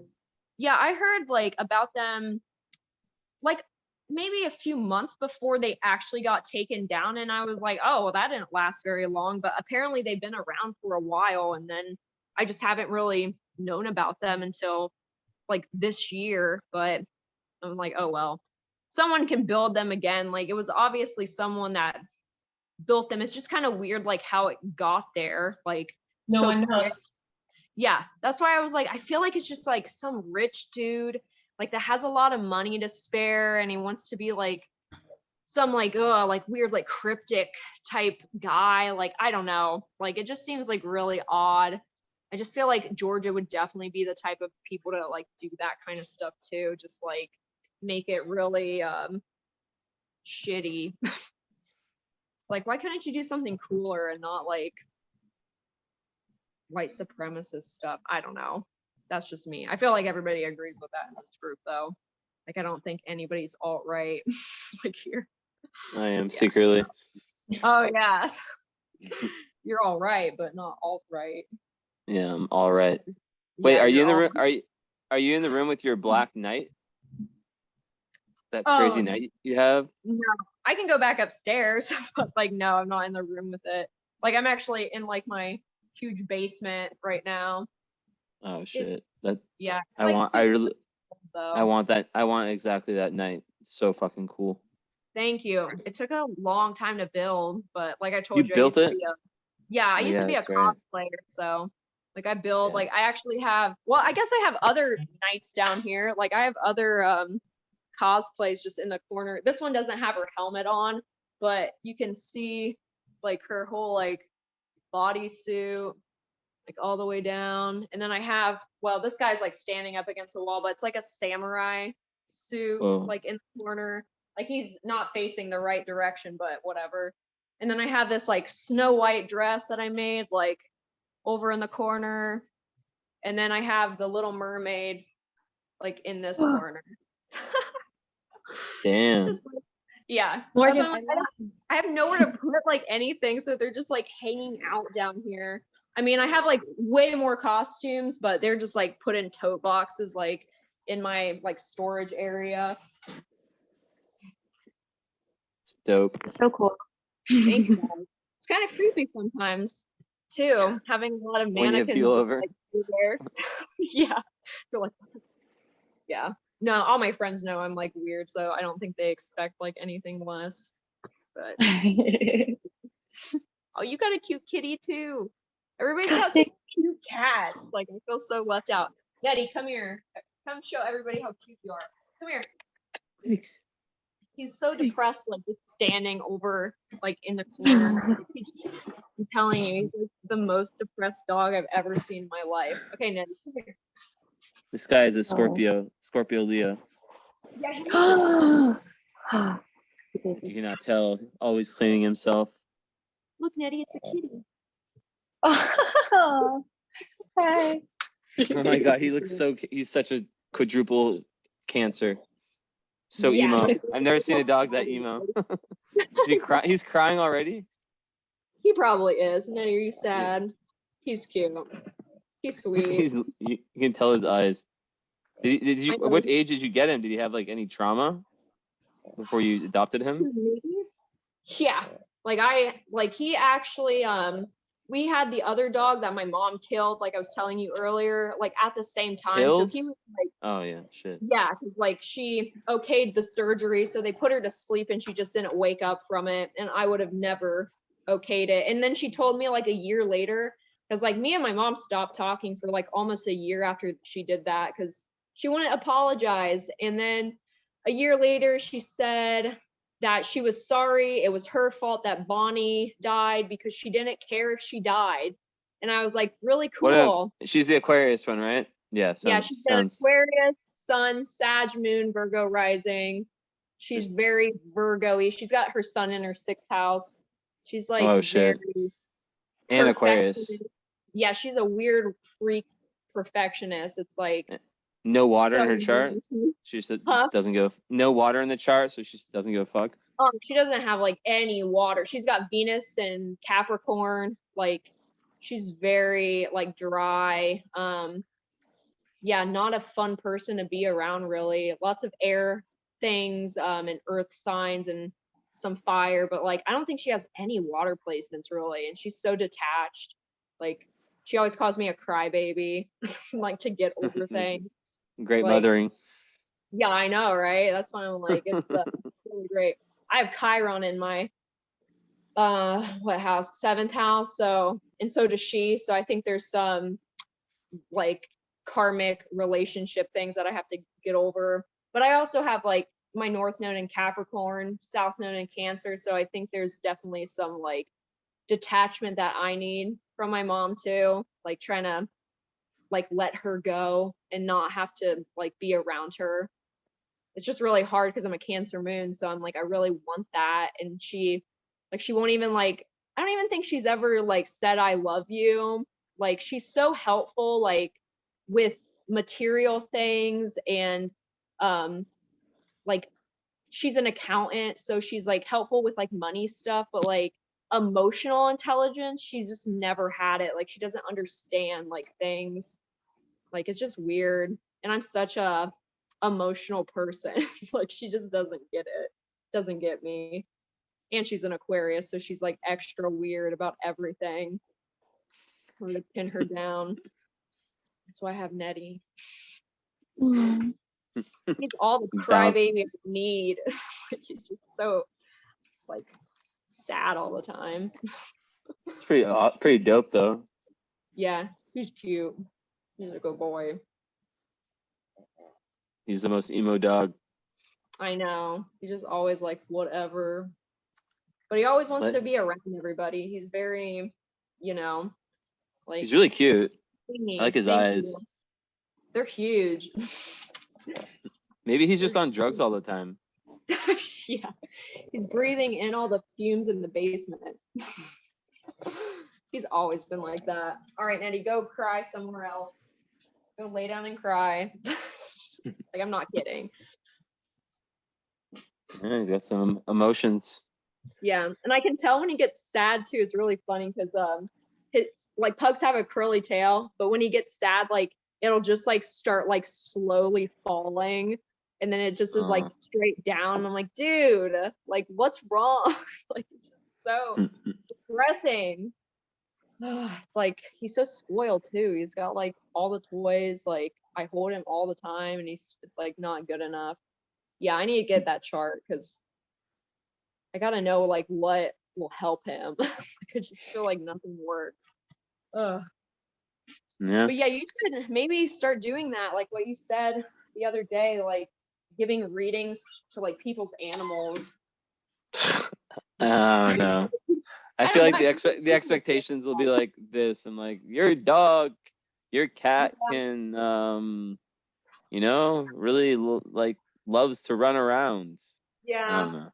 Maybe it's like better for like psychics or something, like pet psychics. For sure. It's just hard because it's like okay, your cat has a 8th house stellium, super into the occult and the esoteric, you know, it's like I don't know. Oh, yes, of course. Nettie loves the occult. That's why I'm like, yeah, that would be hard. Like maybe it's like more karmic for them or something, but I don't know. Like that's why I was like, I feel like it would be better for like pet psychics. Like I feel like they do, like they have a really like booming business, especially in like big cities. Yeah. I've heard about a lot of people going to like pet psychics or having readings done. San Francisco. Yeah. Yeah. That's why I was like, I mean, there's some pretty legit ones. Like I've heard a good pet psychic story on like MU, like Mysterious Universe, that podcast I was telling you about, where they were able to like get a tiger or a panther to like finally come out of its cage after like 2 years of like never coming out, because like this person could like psychically like connect with the animals and like understand why it was like upset, and it was like upset because like one of its other siblings was taken to a different facility or something, and like I thought it was really cool. That's why I'm like, they talk about everything, like even pet psychics, which is pretty sweet because you never hear about that kind of stuff. My mom does pet that has acupuncture. She was more, she is, but was an acupuncturist. She still is, but she doesn't really practice. But she gets pet psychics for Whitey and their cat Whitey, and pet acupuncture for all the animals. Like it's like ridiculous. That's cool though. I love that. I've always wanted to do acupuncture because I've heard it works really well. But we just don't have like, I live in such a small town in Ohio, like we don't have that kind of stuff here. It's like just pretty much like rednecks and Walmart. That's like it. I'm not kidding. Are you gonna stay Ugh. there? Oh yeah, you're Cancer Moon, so you're doomed to stay there forever. I'm just joking. Dude, I know. That's why I'm like, oh, I wanted to move out to like Oregon and like just somewhere like pretty, but I don't know. I've traveled around like a lot. Like I've been to a lot of different countries. And like I traveled around like when I was doing cosplay and like getting to go like host comic conventions. So like I've done a lot of travel, and I don't know, I feel like Ohio just has like a lot of nice weather too. Like I really like all the seasons, like fall, winter, spring, summer. Like we get everything and it's just really nice. So I'm like, I can just always travel if I want to like go somewhere. But yeah, I'm a Cancer Moon, so I'm like, I just have to have like a home base that I'm like comfortable with, and like my job is like really important to me because I feel like I serve the community, and like I work with teens and they're like usually like really underprivileged people. So I feel like I'm the only like super liberal person around here, and like I have a lot of like LGBTQ kids that come in, and like I feel like they need an adult that like understands them. So I don't know. I just feel like I can't get out. I'm kind of like stuck here. But I don't know. I don't think it matters that much. Yeah, as long as you're traveling, then Yeah. that's all good. Yeah. I've Not seen just like a small town girl. No, I've seen like I've been so many different places, like third world countries, like first world like countries, like Italy was gorgeous, like Germany. I want to go to Ireland and Scotland someday. I've been to like England a few times, a bunch of different places around the United States, like Canada, Mexico, Costa Rica, Bahamas. Yeah. Costa Rica I've is been, so amazing. yeah. So I'm like, I've been a lot of places, but I still have like other places in mind. Like I'm actually learning Hindi right now, so I can speak Really? like to the Indian people when I go to India. Like I want to do a spiritual journey like someday, maybe in like a Same. decade or something. But Same. No idea when. Me and Trey Mhm. are going. We've talked about it for the yeah, whole time we've known each other. We just never plan it. It's always like it's gonna happen yeah, when it's meant to happen. yeah. I wanted to go like a long time ago. I was engaged when I was like super young because like obviously my Cancer Moon like makes me fall in love like super easily. But I wanted to go to Romania and like Transylvania like for my honeymoon a long time ago because I thought it was gorgeous there. Like I just really Best, like the dark atmosphere. best place on It's earth really cool. That's what I've heard. Yeah. for me. And obviously like Australia. I have a best friend that well, he's like grew up here, like he lived in Ohio, but he moved to Japan because he majored in Japanese and like music in college, and then he met his boyfriend there, and now they live like in Anaheim, like California, like really close to Disneyland. But Hiro, his boyfriend, his parents are from like really close to Kyoto and like the northern part of Japan. So we're gonna go visit with them like in like a year or so because I've always wanted to visit like the temples in In Kyoto, Japan. is it north or I thought it was? Is it south? Am I crazy? I thought it was south of Tokyo. Maybe it is south. Like I It's know definitely south. Kyoto has like all the temples, but he also like I know Hiro's family is from like the snowy part of Japan, but we're gonna visit like Yeah, all it's the south. like South. okay. Then okay. Well, he said that there is like temples like in the mountains like closer where he lives, but I'm gonna visit them all like because we actually have a translator there and everything.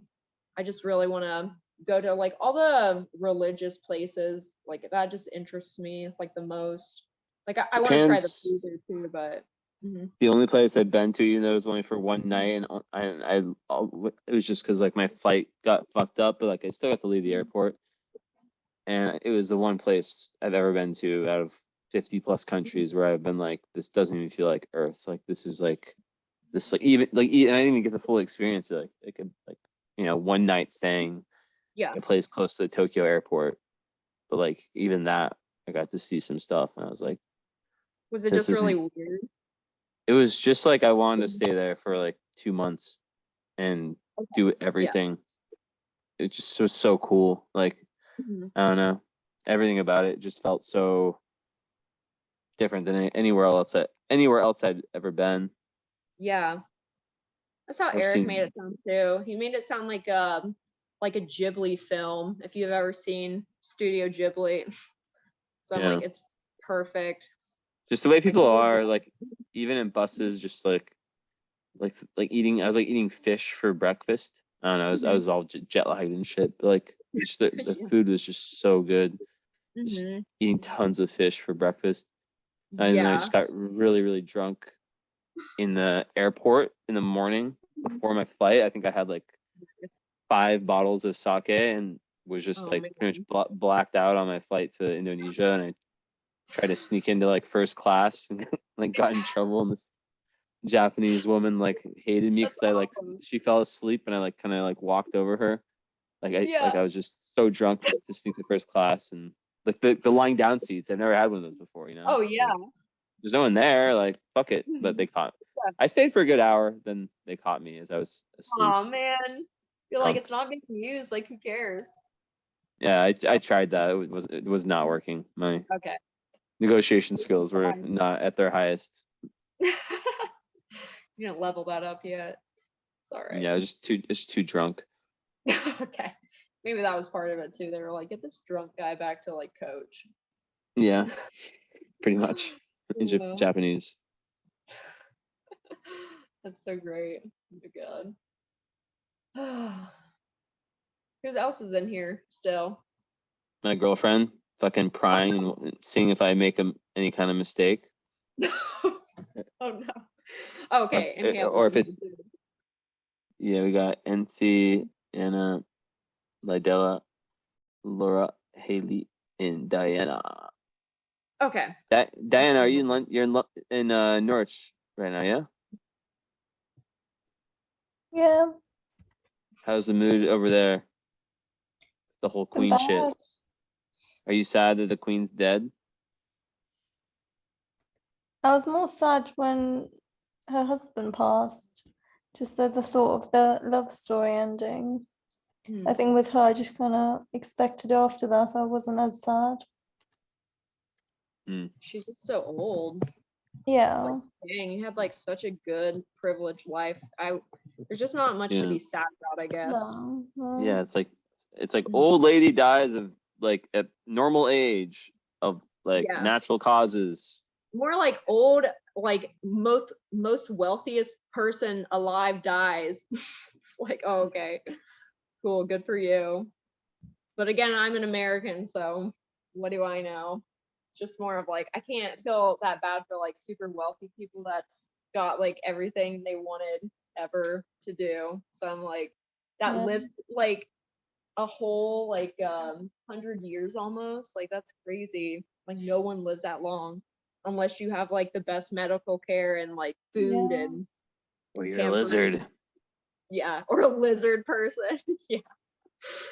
So I'm I don't like, think I've heard she's that dead. stories.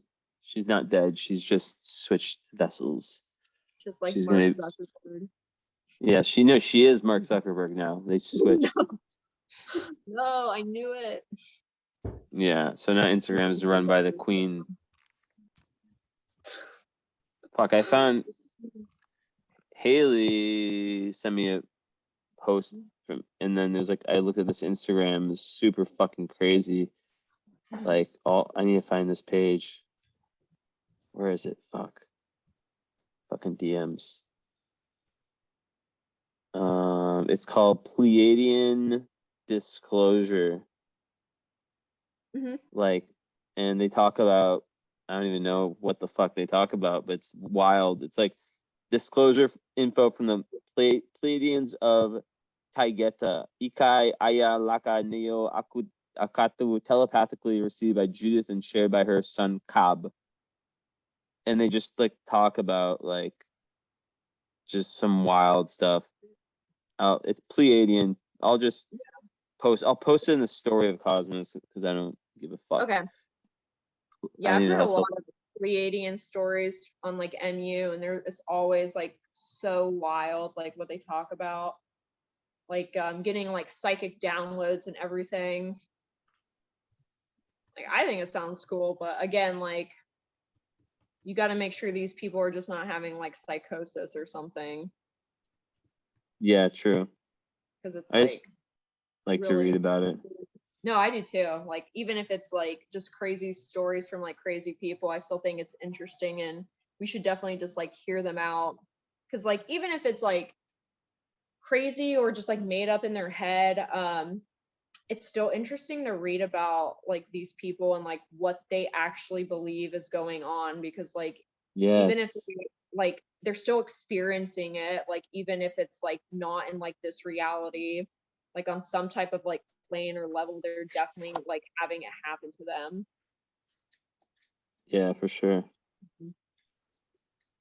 Yeah, I like to give everyone like a chance, you know, like Yeah, me to speak their truth, and like I feel like people get so attached to like to like what other people's opinions are, and it's like I don't know, I feel like critical thinking, like people just lack that so much in today's world, and it's like like when I listen to someone, it's like I might disagree with like half of what they're saying, but then the other half might be super fucking on point interesting, and I'll just leave one half and keep the other half, I feel like so many people, like they just like one thing they disagree with. I'm mainly thinking about my brother, because he's like I'm like 10 out of 10 open-minded. He's like just so closed-minded, and it's just like one little tiny thing, and it's just like discredits everything that person could possibly say, or like just I know. someone makes one mistake, and then they're just a horrible person with no chance for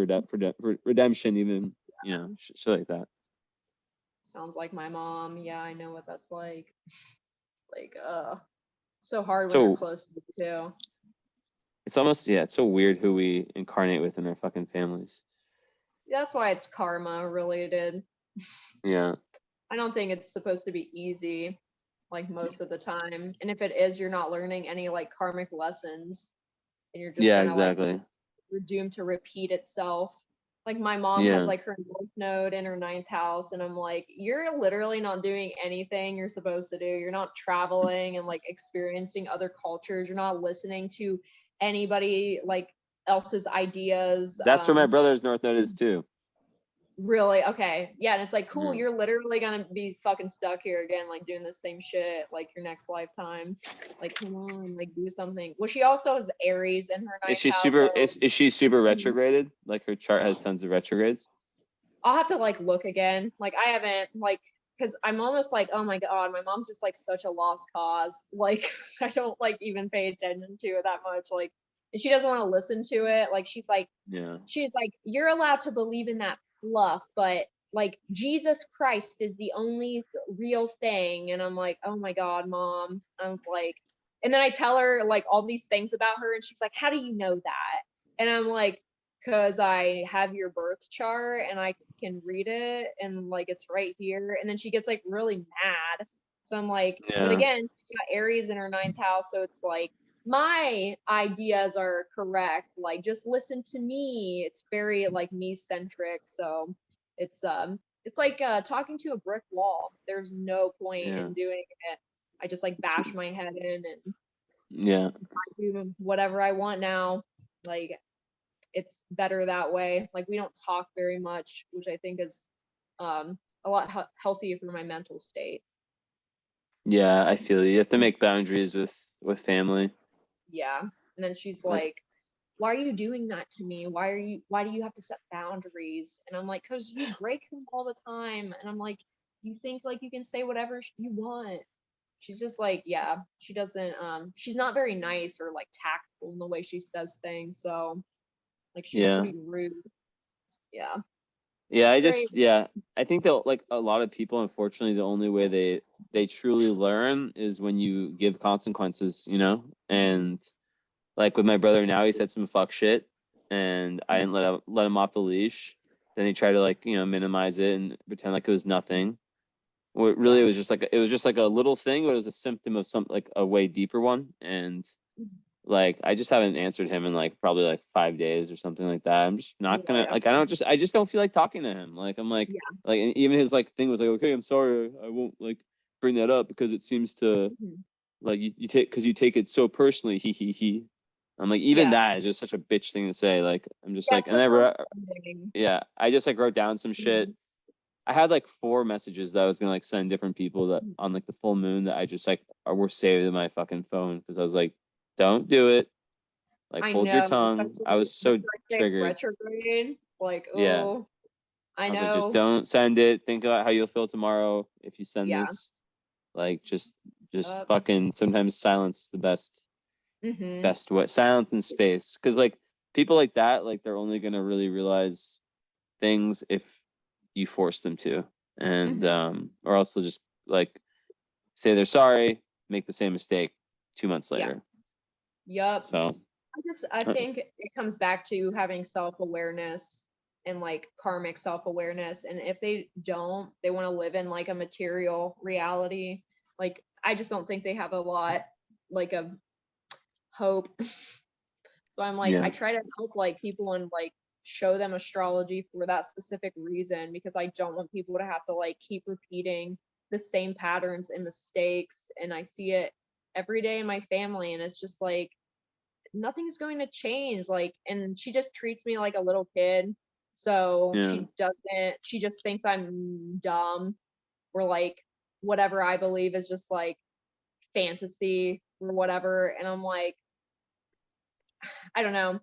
Do you think like having a Cancer moon, because like a lot of people say your moon sign is how your parents like treated you, but like my mom was like not emotional at all. Like I feel like it's more of an it's like what your attachment. needs were, so you needed more of that and you didn't get it. Okay. So you probably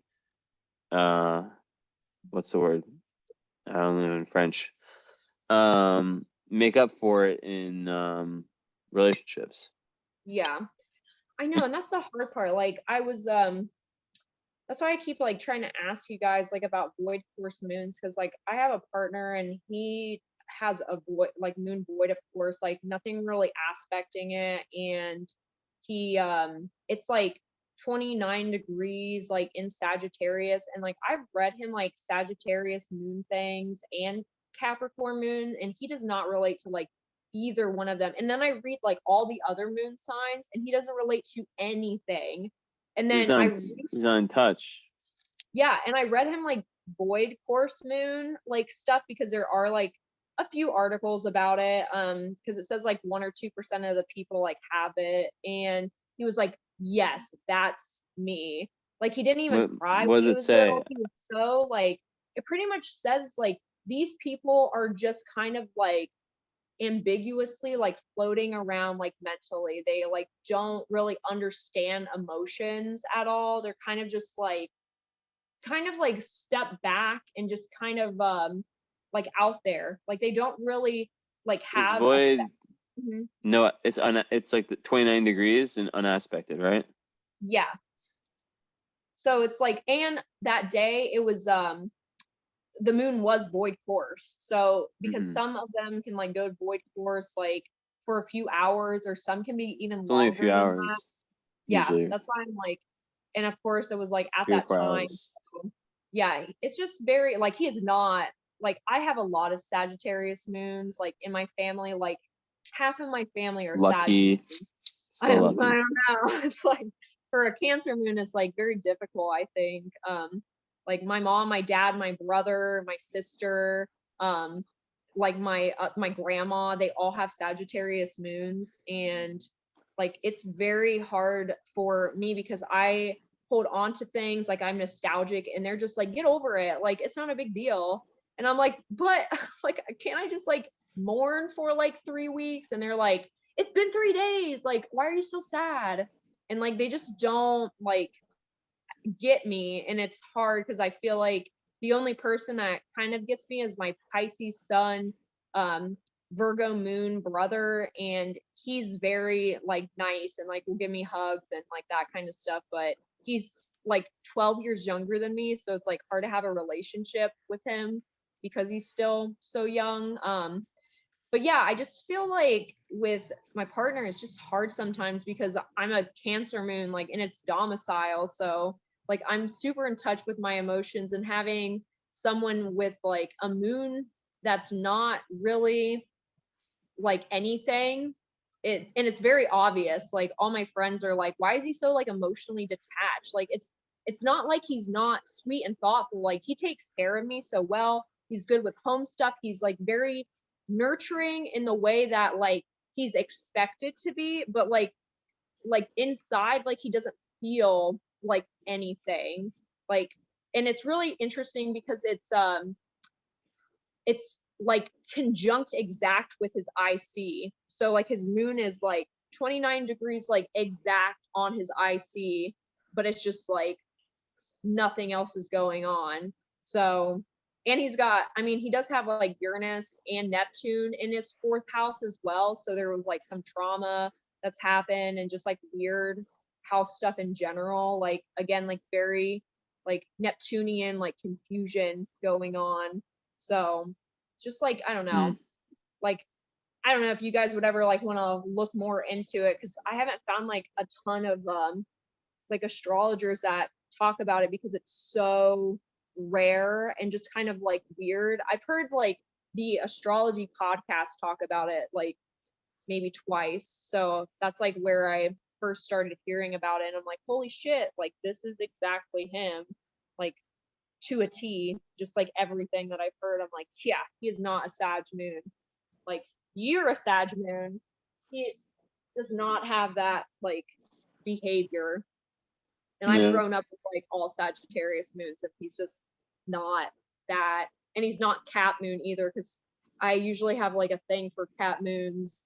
Like I just like that energy. And he's not that either.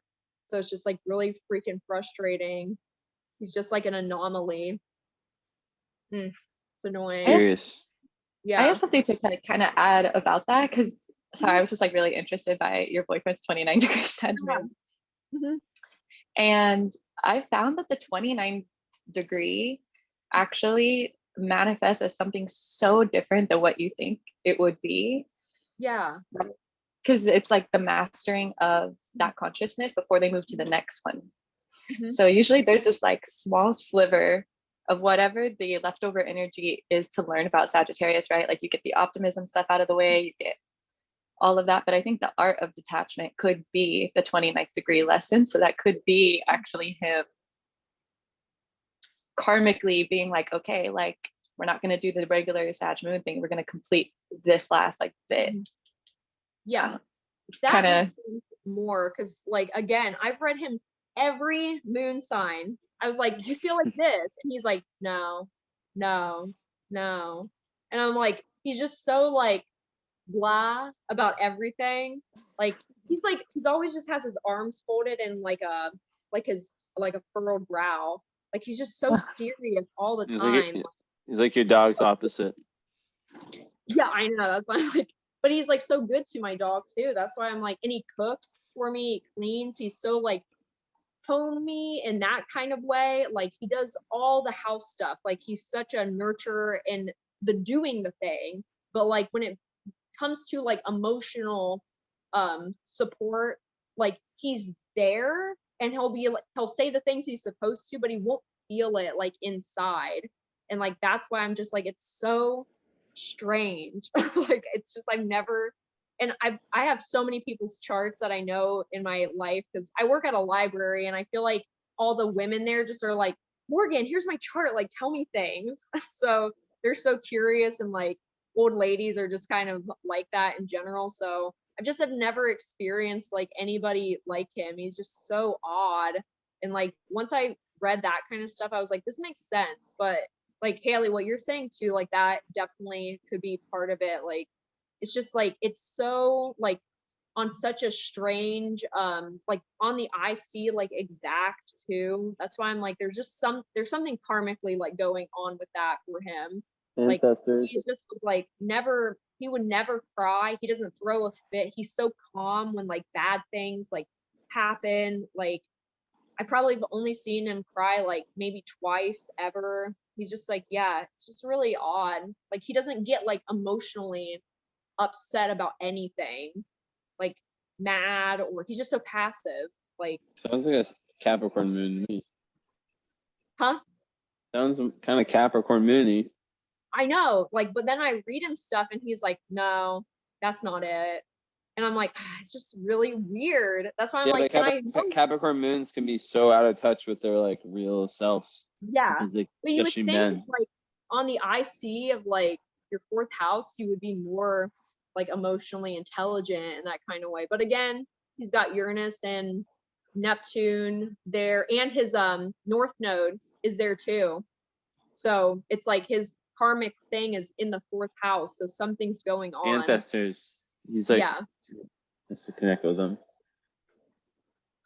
Yeah, like it's that. really weird. But I mean, this has helped, like just being able to talk to other people that kind of get it, because like no one like gets it, obviously. I can't really talk to anybody else about this kind of thing. Yeah. I feel like intuitively, just hearing what you said, since the IC is like ancestral, like anything conjunct the IC, I think in this shift, in like this day and age, is like generational curse breaking, generational trauma breaking. Yes. Mm-hmm. It's like, that's already so karmic, the 29 degree. Mm-hmm. It's not touching anything, and the moon sign is the energetic signature we've mastered over many lifetimes. Yeah. So it kind of sounds like maybe he was the chosen one to master the art of detachment, the whole Sagittarius, like looking down at your timeline and that higher perspective. I know, and he's so detached from all of his family too. Like everybody in his family, like, and he's got such a sweet mom, but his dad was like pretty abusive to him when he was younger. He like moved out of his house when he was like really young, like by himself. Yeah, he just like has not had a good relationship with like his family. Like he doesn't talk. You said to, he has like, Uranus in the fourth house? Uranus and Neptune and North Node and Moon. Like, Classic. yeah. Those people always move out early. Mm-hmm. Yeah. And again, Sag, like 29 degrees, like on the IC, like in the fourth house. So it's just like, yeah, a lot of things like I'm noticing. It just makes me feel, I don't know, like I feel like I need to take care of him like in an emotional way somehow, and just like help him through, because he's like not really like motivated to do anything. Like he's just got like a sad aura like a lot of the time, like I guess. So I'm That's like I don't know. Is he sure about his birth time? Yeah. Mm-hmm. That's why I'm like, and we've like moved it around, and like I've like read him other things, and like again he just doesn't relate to anything except that. Like it's just really odd. Like, Yeah, and maybe the void is just in there, because like I've read him like even third house moon, and he's like, no, not even close.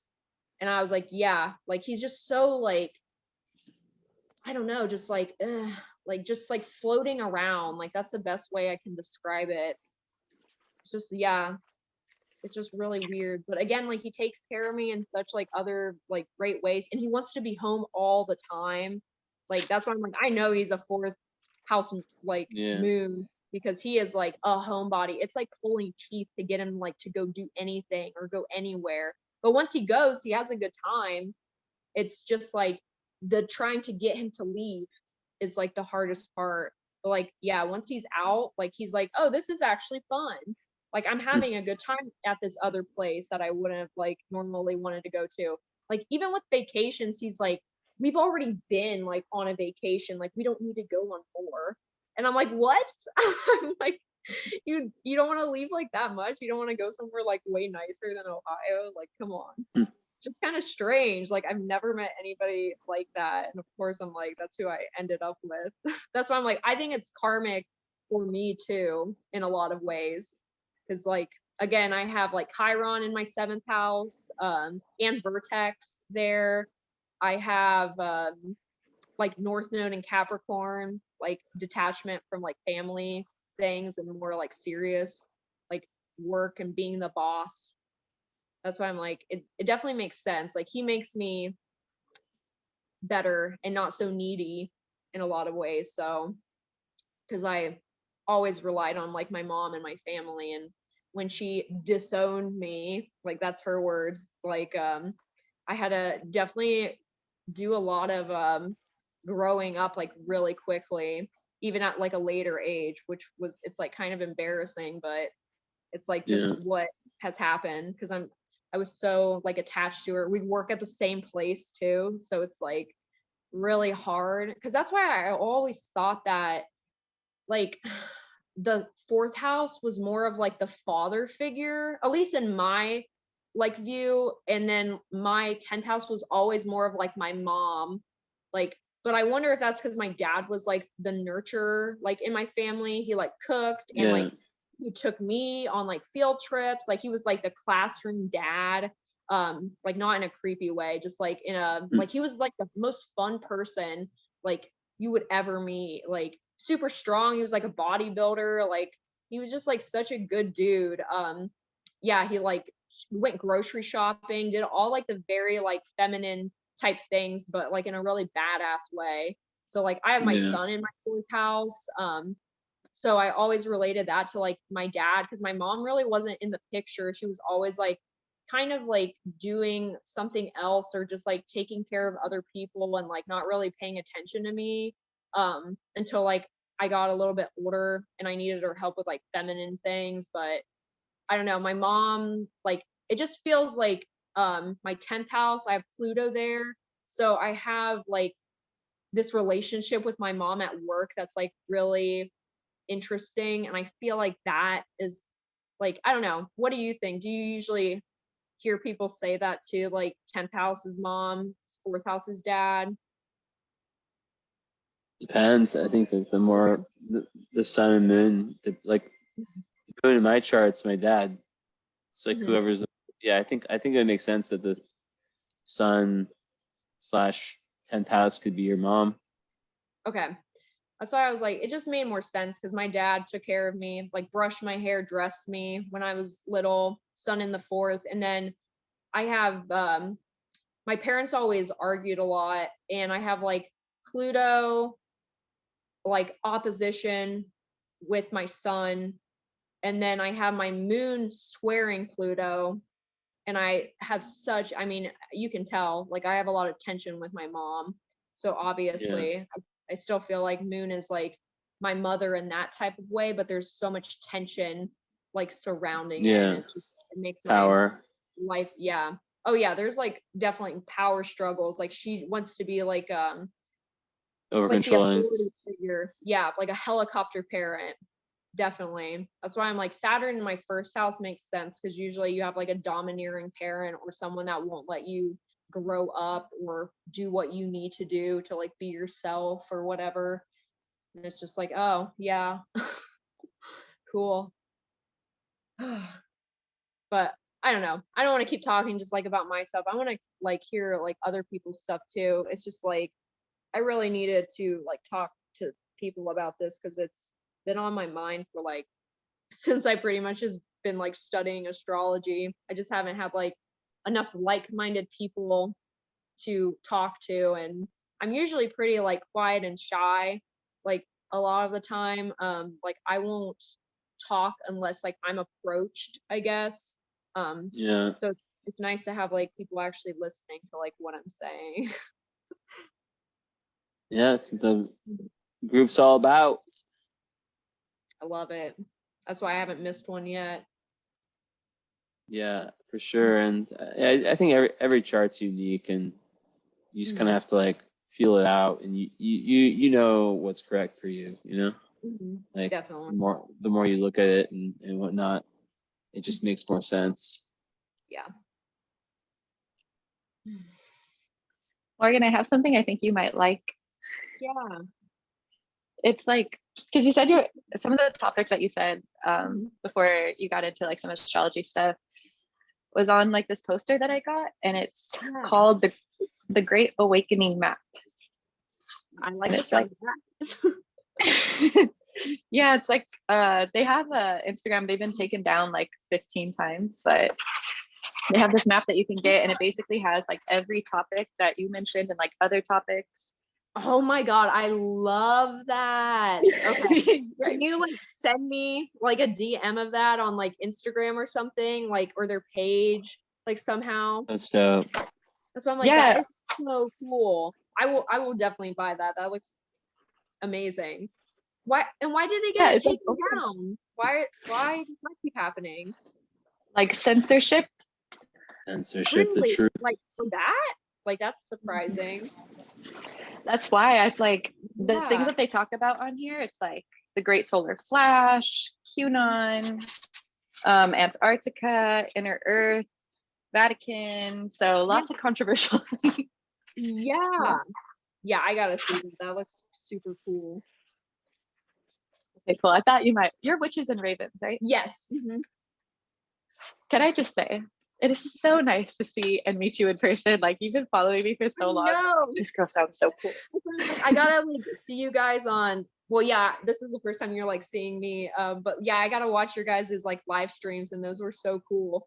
And so I'm like, Thank you. it's kind of funny because I was telling my partner, I was like, it was awesome seeing like Jesse and Haley like hang out, and I've known them like both longer like separately. And I was like, it was really cool to see them like together, Trippy. like their vibe. I was like, it was awesome. It was just so That must have cool. been Like, I saw trippy you for guys you. both, I'm like, what? I was like, what's happening? I was like, this is great. And it's nice Right? to see like another like Cap Rising too. So I'm like, I do not see many of them. That's why I'm like, I enjoy it. Oh, really? Wait, what's your top 3? Cancer Moon, Cap Rising, Taurus Sun.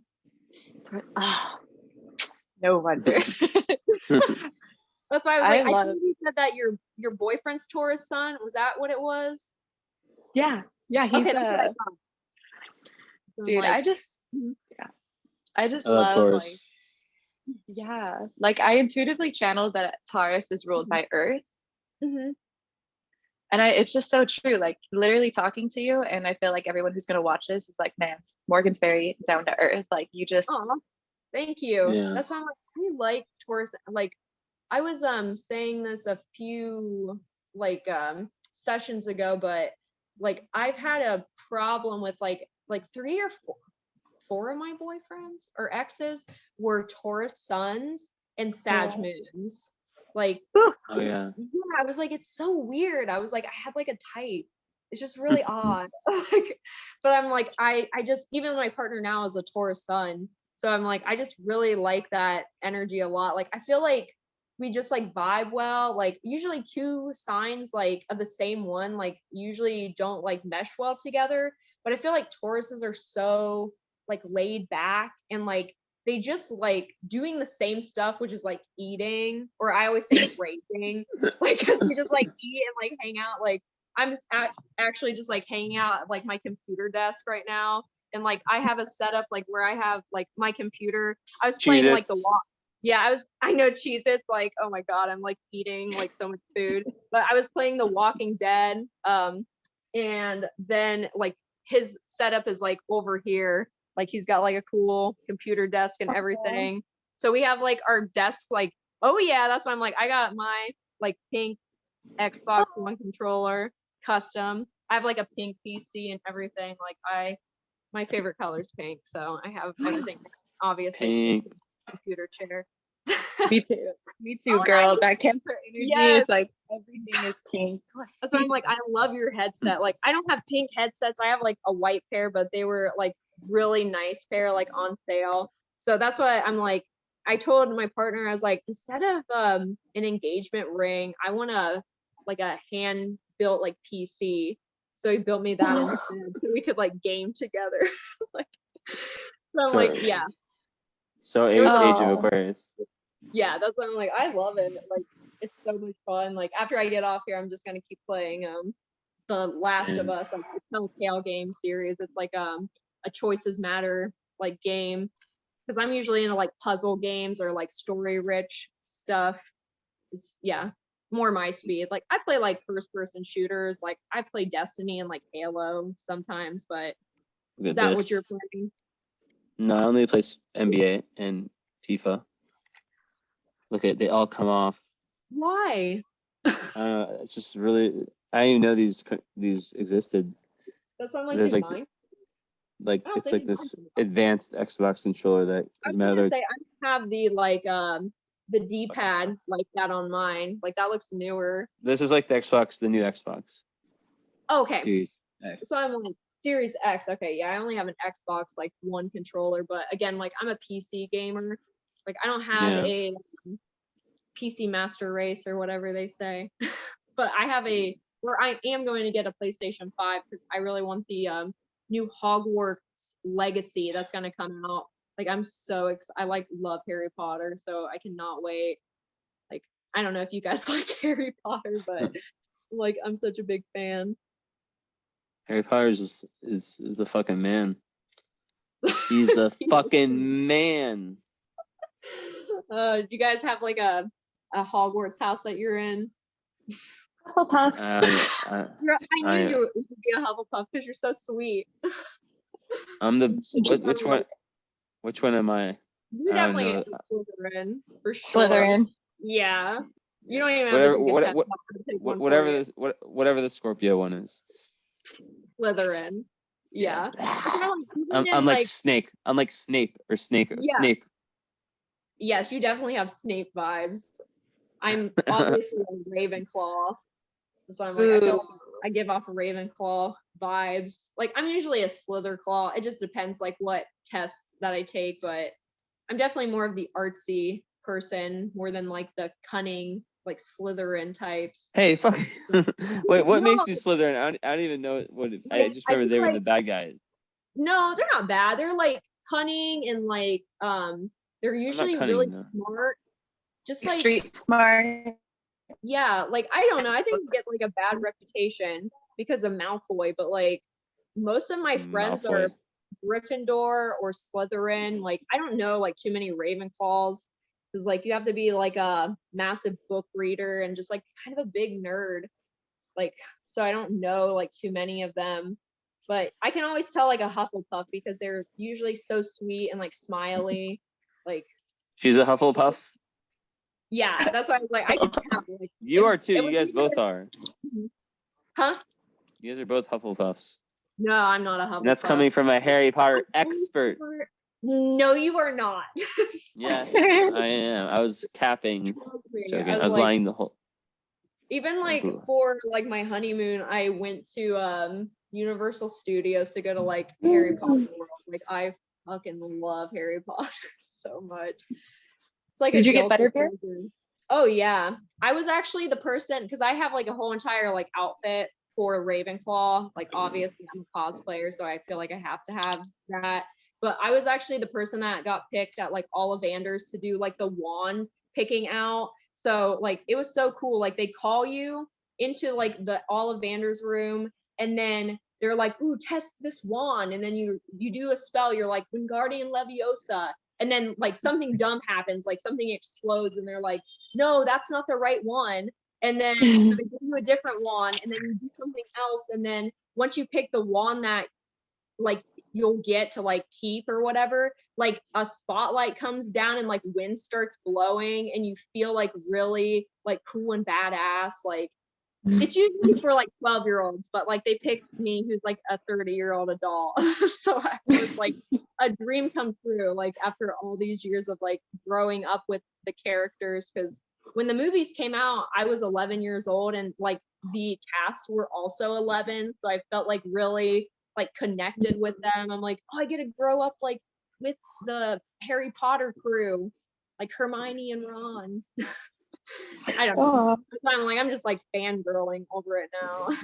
Like, but the question is Star Wars or Harry Potter. To me, it's not even a question. Star Wars. Star Wars. Yeah, best movie of all time. Like, I don't know. I really like Harry Potter because it's more like mystical. But again, like Star Wars is unbeatable. I don't know how it can be. I just think it's impossible to have a better movie. Like Aquarius, like Sag energy too. I feel like that's definitely more like Star Warsy, but I don't know. But it's like it's true though. I love Star Wars. It's so. I am Darth Maul, reincarnated. Yeah, that's why I'm joking. I'm joking. I keep saying fucked up things about myself, and you're like, yeah, you're right. You definitely are. I'm not that dark. I'm a Pisces good guy behind closed doors. You're a Jedi. I'm for sure a Jedi. I always thought I was like more of like a Sith. Like, I don't know, I just always kind of thought they looked cooler than the Jedi, even though obviously I want the rebels to win like every time, but if I have to like dress up as one, I'm always gonna be like a badass like Sith Lord. I'm Anakin. You're Anakin. Yeah. Oh no, young Anakin. Both. That makes sense though, because that he's like both. He was good and then life made him evil, you know? Yeah, but then my thing is that I return to the good. Yeah. Okay. That's the good. Jesse Star Wars remix. So you're both Luke and Anakin. I'm Cool. Lanakin. Okay. That's fine. I Yeah. like it. I'm definitely I like excited for like Star Wars World to like finish up because I want to go stay there at like Disney World. What's Star Wars World? Oh, it's like Disneyland. Yeah, in it's Orlando. It's in Orlando, and it's just like There's one in Anaheim. You can actually stay there. You can pay to stay for like 2 nights and have like the Jedi experience, which I'm definitely gonna do. It's probably gonna be like $1,000, but I was like, I don't care. If you want to have the way better experience than that, look in Costa Rica. It's really expensive. We stayed 2 nights. It's literally like, but it's called the Peace Lodge. Just look it up and you'll be like, holy fuck. Like I'm talking like honeymoon, like that's where I'm going for sure. It's literally like, it's like they like save animals. So you have like every kind of animal, like in like a zoo, kind of like in the ones that couldn't survive in the wild, like everything. But then also it's like just the most like you're in the middle of like this like the highest point of Costa Rica. Like there's like these like famous waterfalls right by you. But then like at night, that's like why I'm like, that's so familiar. It's crazy. Like where you sleep, there you have like a bathtub, kind of like jacuzzi bathtub, like outside, like on your deck, and there's like all these fireflies, like every color all around. It's fucking crazy. The birds are just on another level of color. All the small like neon birds and just everything. It's like if I was when I'm a billionaire, I'm just joking.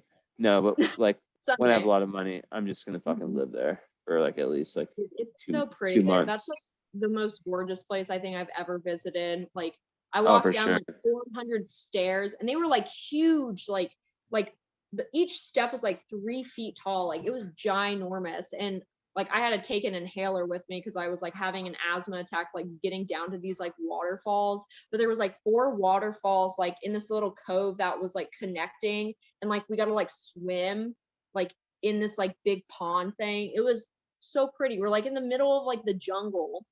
Like I've never. I think that's where I was. That's why I'm like, and it was like, super close to like us. Like we were up so high, like we walked so far, and like we could see like over the whole canopy, and like it was so foggy, and like you couldn't see like super far, but like we were so high up, like it felt like we were almost like in a different like atmosphere. Just like the oxygen level was a lot lower. It was so pretty. Like it was pouring down rain the whole time, but it was still gorgeous. I love rain. Yeah, I did not miss the big spiders though. That was the only thing I didn't. Was the tarantula? I fucking hate. Actually, no, spiders. I love you guys. Don't bite my head anymore at night. Yeah, I'm like, see, that's what's biting you. Fucking spiders. But yeah, I saw some big ass tarantulas. I saw like a skin of a spider on a leaf like this big, and I'm like, that means there's a bigger version of the same exact thing like somewhere else really close by. It's like, I just did not like the thought of it. I mean, the lizards were cool, but I even had like a tree frog like jump on my face. Like the whole experience was pretty neat. I mean, I like frogs though, so like if you don't like frogs, I like turtles. I like turtles too. They're cute. I didn't see a lot of turtles though. I just wish cats were the like main animal, you know? I think there's a lot of stray cats down there. Like just go to San Jose, like the main city. There's like a lot of like stray dogs, like and cats walking around. In San Juan, what do you say? What city? San Jose.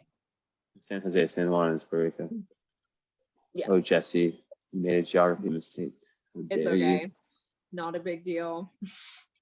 For me, it is. Well, okay, you got those Sag placements. You gotta know. I used to know every capital. Dang. Okay, that's more than I knew. No, Like, I don't know. I know much most. anymore. I gotta like travel there and then I'll remember it. Yeah, it's hard to forget. Yeah, I agree. All right, I think we're gonna put a stop to this madness. My head's hurting, not from you guys, just from the bites. Yeah, right. I need to eat. Just from the bites. Yeah, I have got these weird bites on my head, like a few Like on days the ago. back. Another, like on my scalp and stuff. Oh my god, dude. Maybe put like some bug traps out or something. Just my cats. I'll just have these guys sleep with me. You know, that can be a little bit. They've been good lately, but sometimes they're wild when I go to sleep. Like they're at their wild hours, but they still that's kind of they feel like- they feel really honored when I let them sleep with me. So they chill out because it's more rare. Even though lately it's been more loud, but they're just three wild boys and girls, mostly Oh, they're girls. all boys too. No, 2 girls, 1 boy. Oh, He's a okay. wild. Oh my So god, my why- cat, she's using this bed I bought. Oh my god, this is like a proud moment. I bought this bed Mhm. 4 months ago. No one's ever used it. Like I buy like the most expensive cat stuff Yeah. and they sleep on the fucking ground. They just Dude, I kiss know me. it's so annoying. But I she's know using it. it's- I just was praying. I have one that it's so nice and look at this. She's actually using it. She'll probably run away. You see her? Oh yeah. Finally. Good job. Good job, Esme. That means she'll stay. It's a yeah, because it's more of a winter and it's just starting to get cold. So that means that she's Okay. gonna use it. That's awesome. I feel like my dogs just like chew them up. I'm like, this is not a chew toy. This is like a $30 bed. I'm like, Yeah. okay, that's why we don't buy them nice things. They're usually just like sleeping on the hardwood anyway. So I'm like, it's almost like pointless, but I'm glad you got your cat to finally use it. I have like an embarrassing amount of cat beds. I my won't God. reveal how many. They're everywhere. Maybe eventually when they're old, they'll be like, fine, I'll use it. I'll just Yeah, there's take, only like, one that's never like they've never used, and it's like the one I thought would be the biggest hit, but nope. Maybe That's if why I I just get use, like, cardboard boxes. Like when I had a cat, like all she wanted was freaking boxes. I'm like, all right. She loved them. Like you can buy like these cardboard like box houses on Amazon and they like freak out about it. Like I bought Yeah, like a I little love that stuff. Halloween like haunted house. And But look at she this. Mm-hmm. You see that like canopy? Like Yeah. they've never. No one's. I know Esme. She nearly did the other day. The one that the baby one, but no one's ever laid in that canopy thing. So annoying. You're like, Yeah, I'm like fucking laying it. yeah. Like, oh my god, it was expensive. Yeah, but they scratch the sides, so Okay, that's good. At least it's a scratching post as well. yeah, exactly. All right, any final comments or anything? No, I'm good. Thanks, guys. This was super fun again. Yeah, this is my first one. Thanks. Yay. Yeah. Good having you, Haley. Good having you, Morgan and C, if you're still there. Yeah, there's a lot more people. Haley, you joined. I feel like right when you joined, like 4 or 5 people dipped. Yeah. Because we had like what, like 16, 17, I don't even know, 15. Yeah, I feel like always more people like join at the start, but then like I don't know. I feel like you just have to have like the energy to be like a talker to like Yeah. stick around. Because if you're not like putting in the effort, like I don't know, it's kind of just like you're just People's listening to the podcast. People's attention, yeah, exactly, and attention spans and stuff. People have shit to do also, so like even just coming for a little bit, like You know what I mean? Like Trey came for like what, like an hour and a half. Like that's, you know, whatever, you know?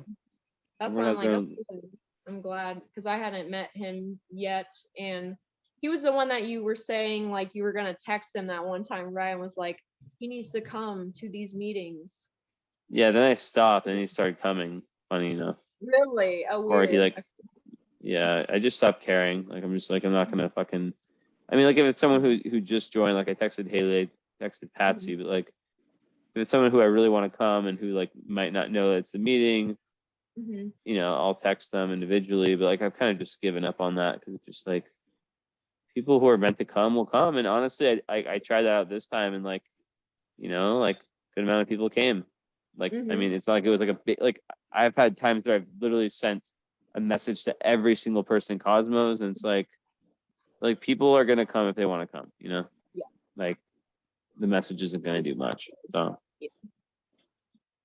I'm always excited about it. I just like, I don't know.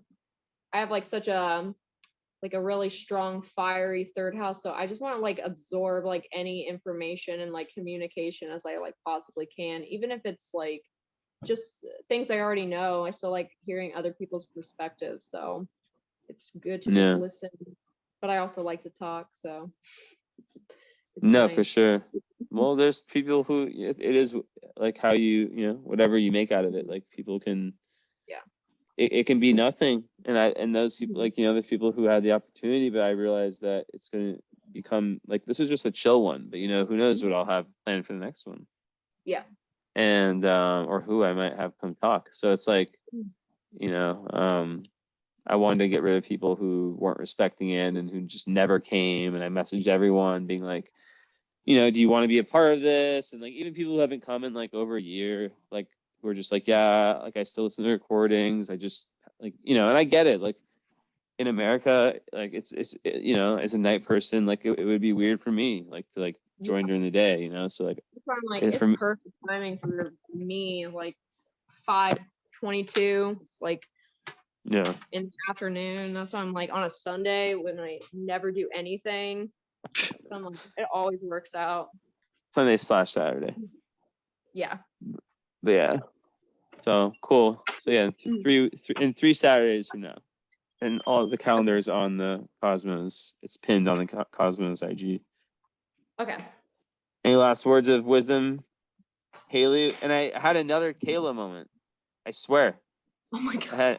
I had another Kayla moment. I swear. Someone, like I was talking about asteroids or some shit, and then Kayla, who someone else joined, and I was like, oh, and like now the asteroid or some, you know, like the asteroid queen or whatever. And then I was like, wait, no. So yeah, Morgan, it's this weird thing where I call Haley Kayla, and it's like, I know that sounds like that's got to be like a past life thing. I don't know. That's what I'm saying. I don't know Kayla's. Like I don't know Kayla's. She kind of looks like a Kayla though. I know. That's what I was thinking too. I was like, I could see Kayla or Haley. Yeah. I was like, maybe. Well, my middle name is Catherine, which is pretty close to Kayla too. So that's my mom's name. Maybe you should change your name to Kayla just to acquiesce to my my cognitive dissonance. Go to my past lives, sir. No, thank you. Maybe you were like a queen of England. I don't know. Queen of England. Maybe that was you. Well, if I was Diana reincarnated, someone like that, that'd be cool. Yeah, change your name to Haley or Kayla is the key to accessing the powers. I never thought about that. That's just so crazy when you mentioned that if you accidentally keep calling somebody a different name, there could be a reason why subconsciously you're doing that. I mean, it keeps happening. I have to like think like Haley. I'd like, and that's not normal for me. So you probably were Kayla, or maybe not probably, like maybe, or I'm just like mentally retarded. Maybe. A or B. There's so many possibilities. Just kidding. Yes. Probably. It's probably the past life, but. And the retarded part. More or less. You're Slytherin though, so I know it's not that. True. I know. I'm the world's smartest idiot. That just makes you a comedian. Exactly. Am I though? I don't know. Yeah. What not? Oh, Humor it's so takes dark. intelligence. It's so dark in here. But it looks cool with the LEDs. Yeah, I need to go eat something, which I'm not gonna do. I feel like I'm always wanting to eat something now. It's hard. I know. I always have snacks like near me. Like we both do. That's why I'm like, I'm so lucky I'm with another Taurus because man, we like our favorite thing to do is like go shopping together at like Kroger and just buy food. We're like, let's get this and this. And he cooks, so it's like, and it's amazing. We get Ooh. like Hello Fresh and like I it's love so cooking. good. Yeah, I wish I I like fucking hate it. baking. Yeah, I'm way better at like baking desserts and like doing the chemistry side of it, but like he's so good at cooking and like we're both vegetarian. So it's like we gotta cook a lot of our meals and not like eat like at restaurants because they usually don't have a lot of vegetarians like food in the Midwest. Because again, I'm in like a hick town and like if you're Yeah. a vegetarian, you're A like weirdo. yeah, insert slur here. Yeah. It's really great. Those liberal You're there to progress it, weirdos. Morgan. Yeah, I'm a libtard.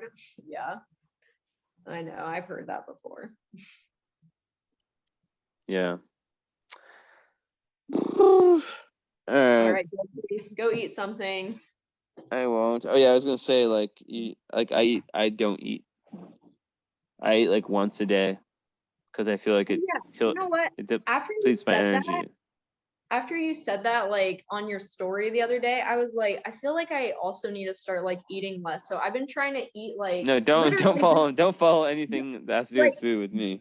no, but like I was really thinking about that like after you shared that story, like specifically, I don't know why it just like triggered something in me, like you sharing it. But I thought about like fasting like maybe once a week or something and just like being more mindful of like what I'm eating instead of just like Yeah. eating for like sense gratification, like just trying to like be more like aware and like conscious of like my eating habits and not just like You're a eating like Taurus though. I know, but that's another reason why it's like I just don't want to be like tropey all the time. I want to like be aware of like what my sign just does because like Yeah. I am Work on that. it. Yeah, work on it. That's why I'm like it's always just being aware of your karma and not just like Yeah. shoving your face full of food and like grazing constantly. So I mean I love food. Don't get me wrong. I could eat a bunch right now, but I know that the second I eat, I'm useless. You know, like I'm absolutely useless. And so I only that these days at the if I'm at home with my mom, I'm gonna follow her fucking Virgo-ness. But like, you know, like it just like I'm not gonna do a reading with a full stomach. I can't do a reading with a full stomach. I'm not gonna. It's just like I can only watch YouTube. That's it. So I know. That's why I'm like, I feel like I just get full and like tired and kind of like blah after I eat.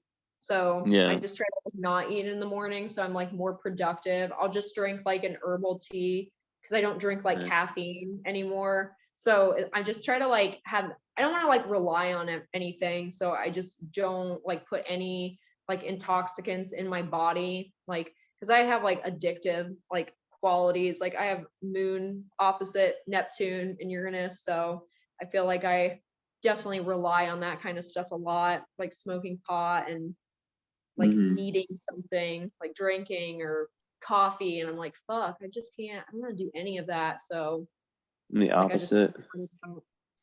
You can just like stop. I mean, I can no. I just like alchemizing myself, but I just don't do it to an extent where it's like dangerous, like addicting, that kind of stuff. Death. I'm like, I definitely have like that problem, so I got to be careful. But all right, I mean, we did this last time where we just kept talking. We're the only people in the so I'm like, shit, I'm gonna do that again. But okay, well, I will be there at the next one probably. And again, I'll I'll at least read the chat. I might not always comment, but I'm always like reading what everybody's saying. Chat is whatever. I mean, like honestly, like it's just, you know, like I have mine on mute. I respond when I'm in the mood, or I read it when I'm in the mood. I read it. I think I keep up on it as much as I can, but I don't. I feel like a lot of people that are very NC is probably like the one of the few people who's kind of like an exception. Like a lot of people who are like really like in the chat are not in the meetings. It's one thing I've noticed. Like I don't think Megan is like an example. I don't think she's ever come. No, she's come to. I don't know. I can't think. I think she's probably come a little bit. I haven't seen her, but yeah. So the main people who are like in the chat are not in the meetings. So it's like kind of weird because like I was thinking about this and I was like, does that give like, cause like some like, you know, with what happened to that guy Tarek the other day who left the chat, left the group basically. Yeah. Like I'm like, should there be like not like a rule, but like is that kind of weird to just like only be in the chat, but the whole point of Cosmos is the fucking meeting, or is it like there's like a double? Should I like talk to people about like, yo, like if you're gonna like, you know, represent Cosmos in the chat and never come to a meeting, that's kind of like defeating the whole fucking purpose. The whole purpose of Cosmos, like the chat is like a supplementary to the meetings, you know? Yeah. If you're never coming to the meetings and you're only using the chat, and then you're and they can obviously have time, like, because they're always like messaging. So I'm like, maybe it's like they don't want to like have their face or like their voice exposed, or like they don't want to sound stupid. But like a lot of people just want to gossip. They want to gossip. And then like when it comes to like what you said. Like, and like the fact that like the queen got brought up, like I was like, that was like when I was really holding my tongue, because like I honestly want to be like, fuck the queen. I don't give a fuck. How is the group? This was my honest thoughts at the time was like, how is the group that I created 2 years ago based on higher consciousness talking about the fucking queen? Like I literally want to delete every. I didn't actually want this, but I literally just felt so angry at everyone who fucking was talking, and I didn't even like look at who was talking about her. I just like was like how is the consciousness level of people talking about the queen so low? I get the astrology part, but it's like, how is this a fucking thing in my group? And I was gonna rate, like I was ready to like kind of, I knew I was in my Black Moon Lilith in Scorpio conjunct Pluto. So when I fucking get in that mode, it's like, watch the fuck out, you know? It's like I'm gonna fucking say something I'm gonna regret, and I just typed it up and I never sent it. You know, I just put it like in a notepad. Because like I feel like they should just like not talk about those like really polarizing topics like anyway. It's like, annoying. This is a fucking spiritual like, group. This isn't a fucking TMZ bullshit fucking like the queen. Fuck the queen. Like I literally wanted, I had that typed out, fuck the queen, but I knew that like that was not going to be like the best thing to say in the full moon Mercury retrograde context. Like really pro queen, which I was very surprised about. But I mean, should I ban anyone pro queen banned? They wanted to talk about like how like the moon was squaring like Saturn when it was happening, and like what I can't remember. Maybe like Jupiter was like opposite Mercury. I was like, those things are interesting to talk about, like the queen's death, like at that time. But exactly. Like not like what she did, how she's like a colonizer and everything. It's like, even if those are true, like just go into your own private message and like write that shit. Like I had like 100 fucking messages like pop up like about the queen, and like, really? I was like, you guys are. And because I knew your stance on like people arguing with each other in the group, I'm like, who's gonna get fucking kicked out of the group this week for like opening their big mouth? There's some people in the group who are a few people who are not really, are way too in the material, and if they're gonna just like, you know, give a bad name to the chat and like not show up to meetings, like that's gonna eventually get them removed from the group. Like eventually I'm gonna get pissed off enough where I'm like, you're making the group seem what some like our meetings have no correlation to the chat. In fact, like I might just like have people who join, just like I might just be like don't join I might just like not even like have them join the chat, or I might tell them that like the people who talk most in the chat usually don't fucking come to meetings. They don't really, you know, they're not the more spiritual people you typically, you know, and like and I'm not talking like there's no one who's like literally coming to my head when I'm talking about when I'm saying this. I just know that like It's happening. like the like whoever like I don't like I can't even tell you who the fuck. I read it in like 20 mile like 1,000 like a Ferrari speed of like that conversation. I didn't fucking have time. But like I just remember being like, you know, like none of the people who were in that, I think Emily is like an exception, right? Because I think she was talking about like the astrology of it. And I think Lay also, she is very mystical and she comes to meetings when she can. But besides that, like I was like none of these people come to the fucking Cosmos meetings and they're making their group look like it's about some bullshit. So I don't know. I'll have to handle that in some way. Yeah. It's just annoying. I don't know if I would do it like right now because of the retrograde, but I don't know. It's just like sometimes I would just like think about it a little longer while that's happening. But I believe in second chances. But I told everyone like a few months ago, this is not a political group. Like, don't talk about shit. It's like the first time like anybody's brought up like that kind of stuff anyway. So I'm like, I feel like it was just the atmosphere, like the cosmic like weather happening. Because I was like, oh shit. I was like, well, this makes sense because this and like, and that's what I said too. I was like just commenting like what was like aspecting, and I'm like, yeah, that makes sense why he like kind of got really pissed and why they were just like heated argument. But like I was even telling like my partner, I was like, I don't understand why like some of the people are in the group, because I'm like, they're asking so many questions that I'm like, I feel like, I don't know, like I feel like a lot of people are just like friends of people that like join the group and they're like, oh, you should listen to this, but I don't know, sometimes I'm like, oh, how do they like fit in here? It's just kind of like weird. So I'm like, I feel like they just won't hang around like a super long time, but there's no way to really tell unless you just like give them a chance and just like see how they like mesh, I guess.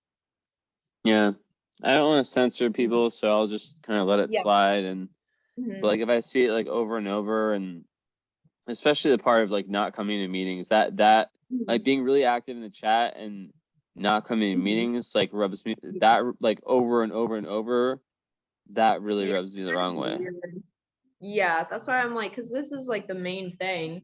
That's why I was like, I thought the chat was definitely just to tell us like when like Cosmos was happening, but I think people just like to like text more. But again, like this is where you get like the meat of the conversation. Like I feel like everything else in the chat's just like what you were saying. Like that's why I was like, I made the joke that we talk about Beyonce so much, because I'm like, I'm like, I don't want to fucking hear about Beyonce. I don't go.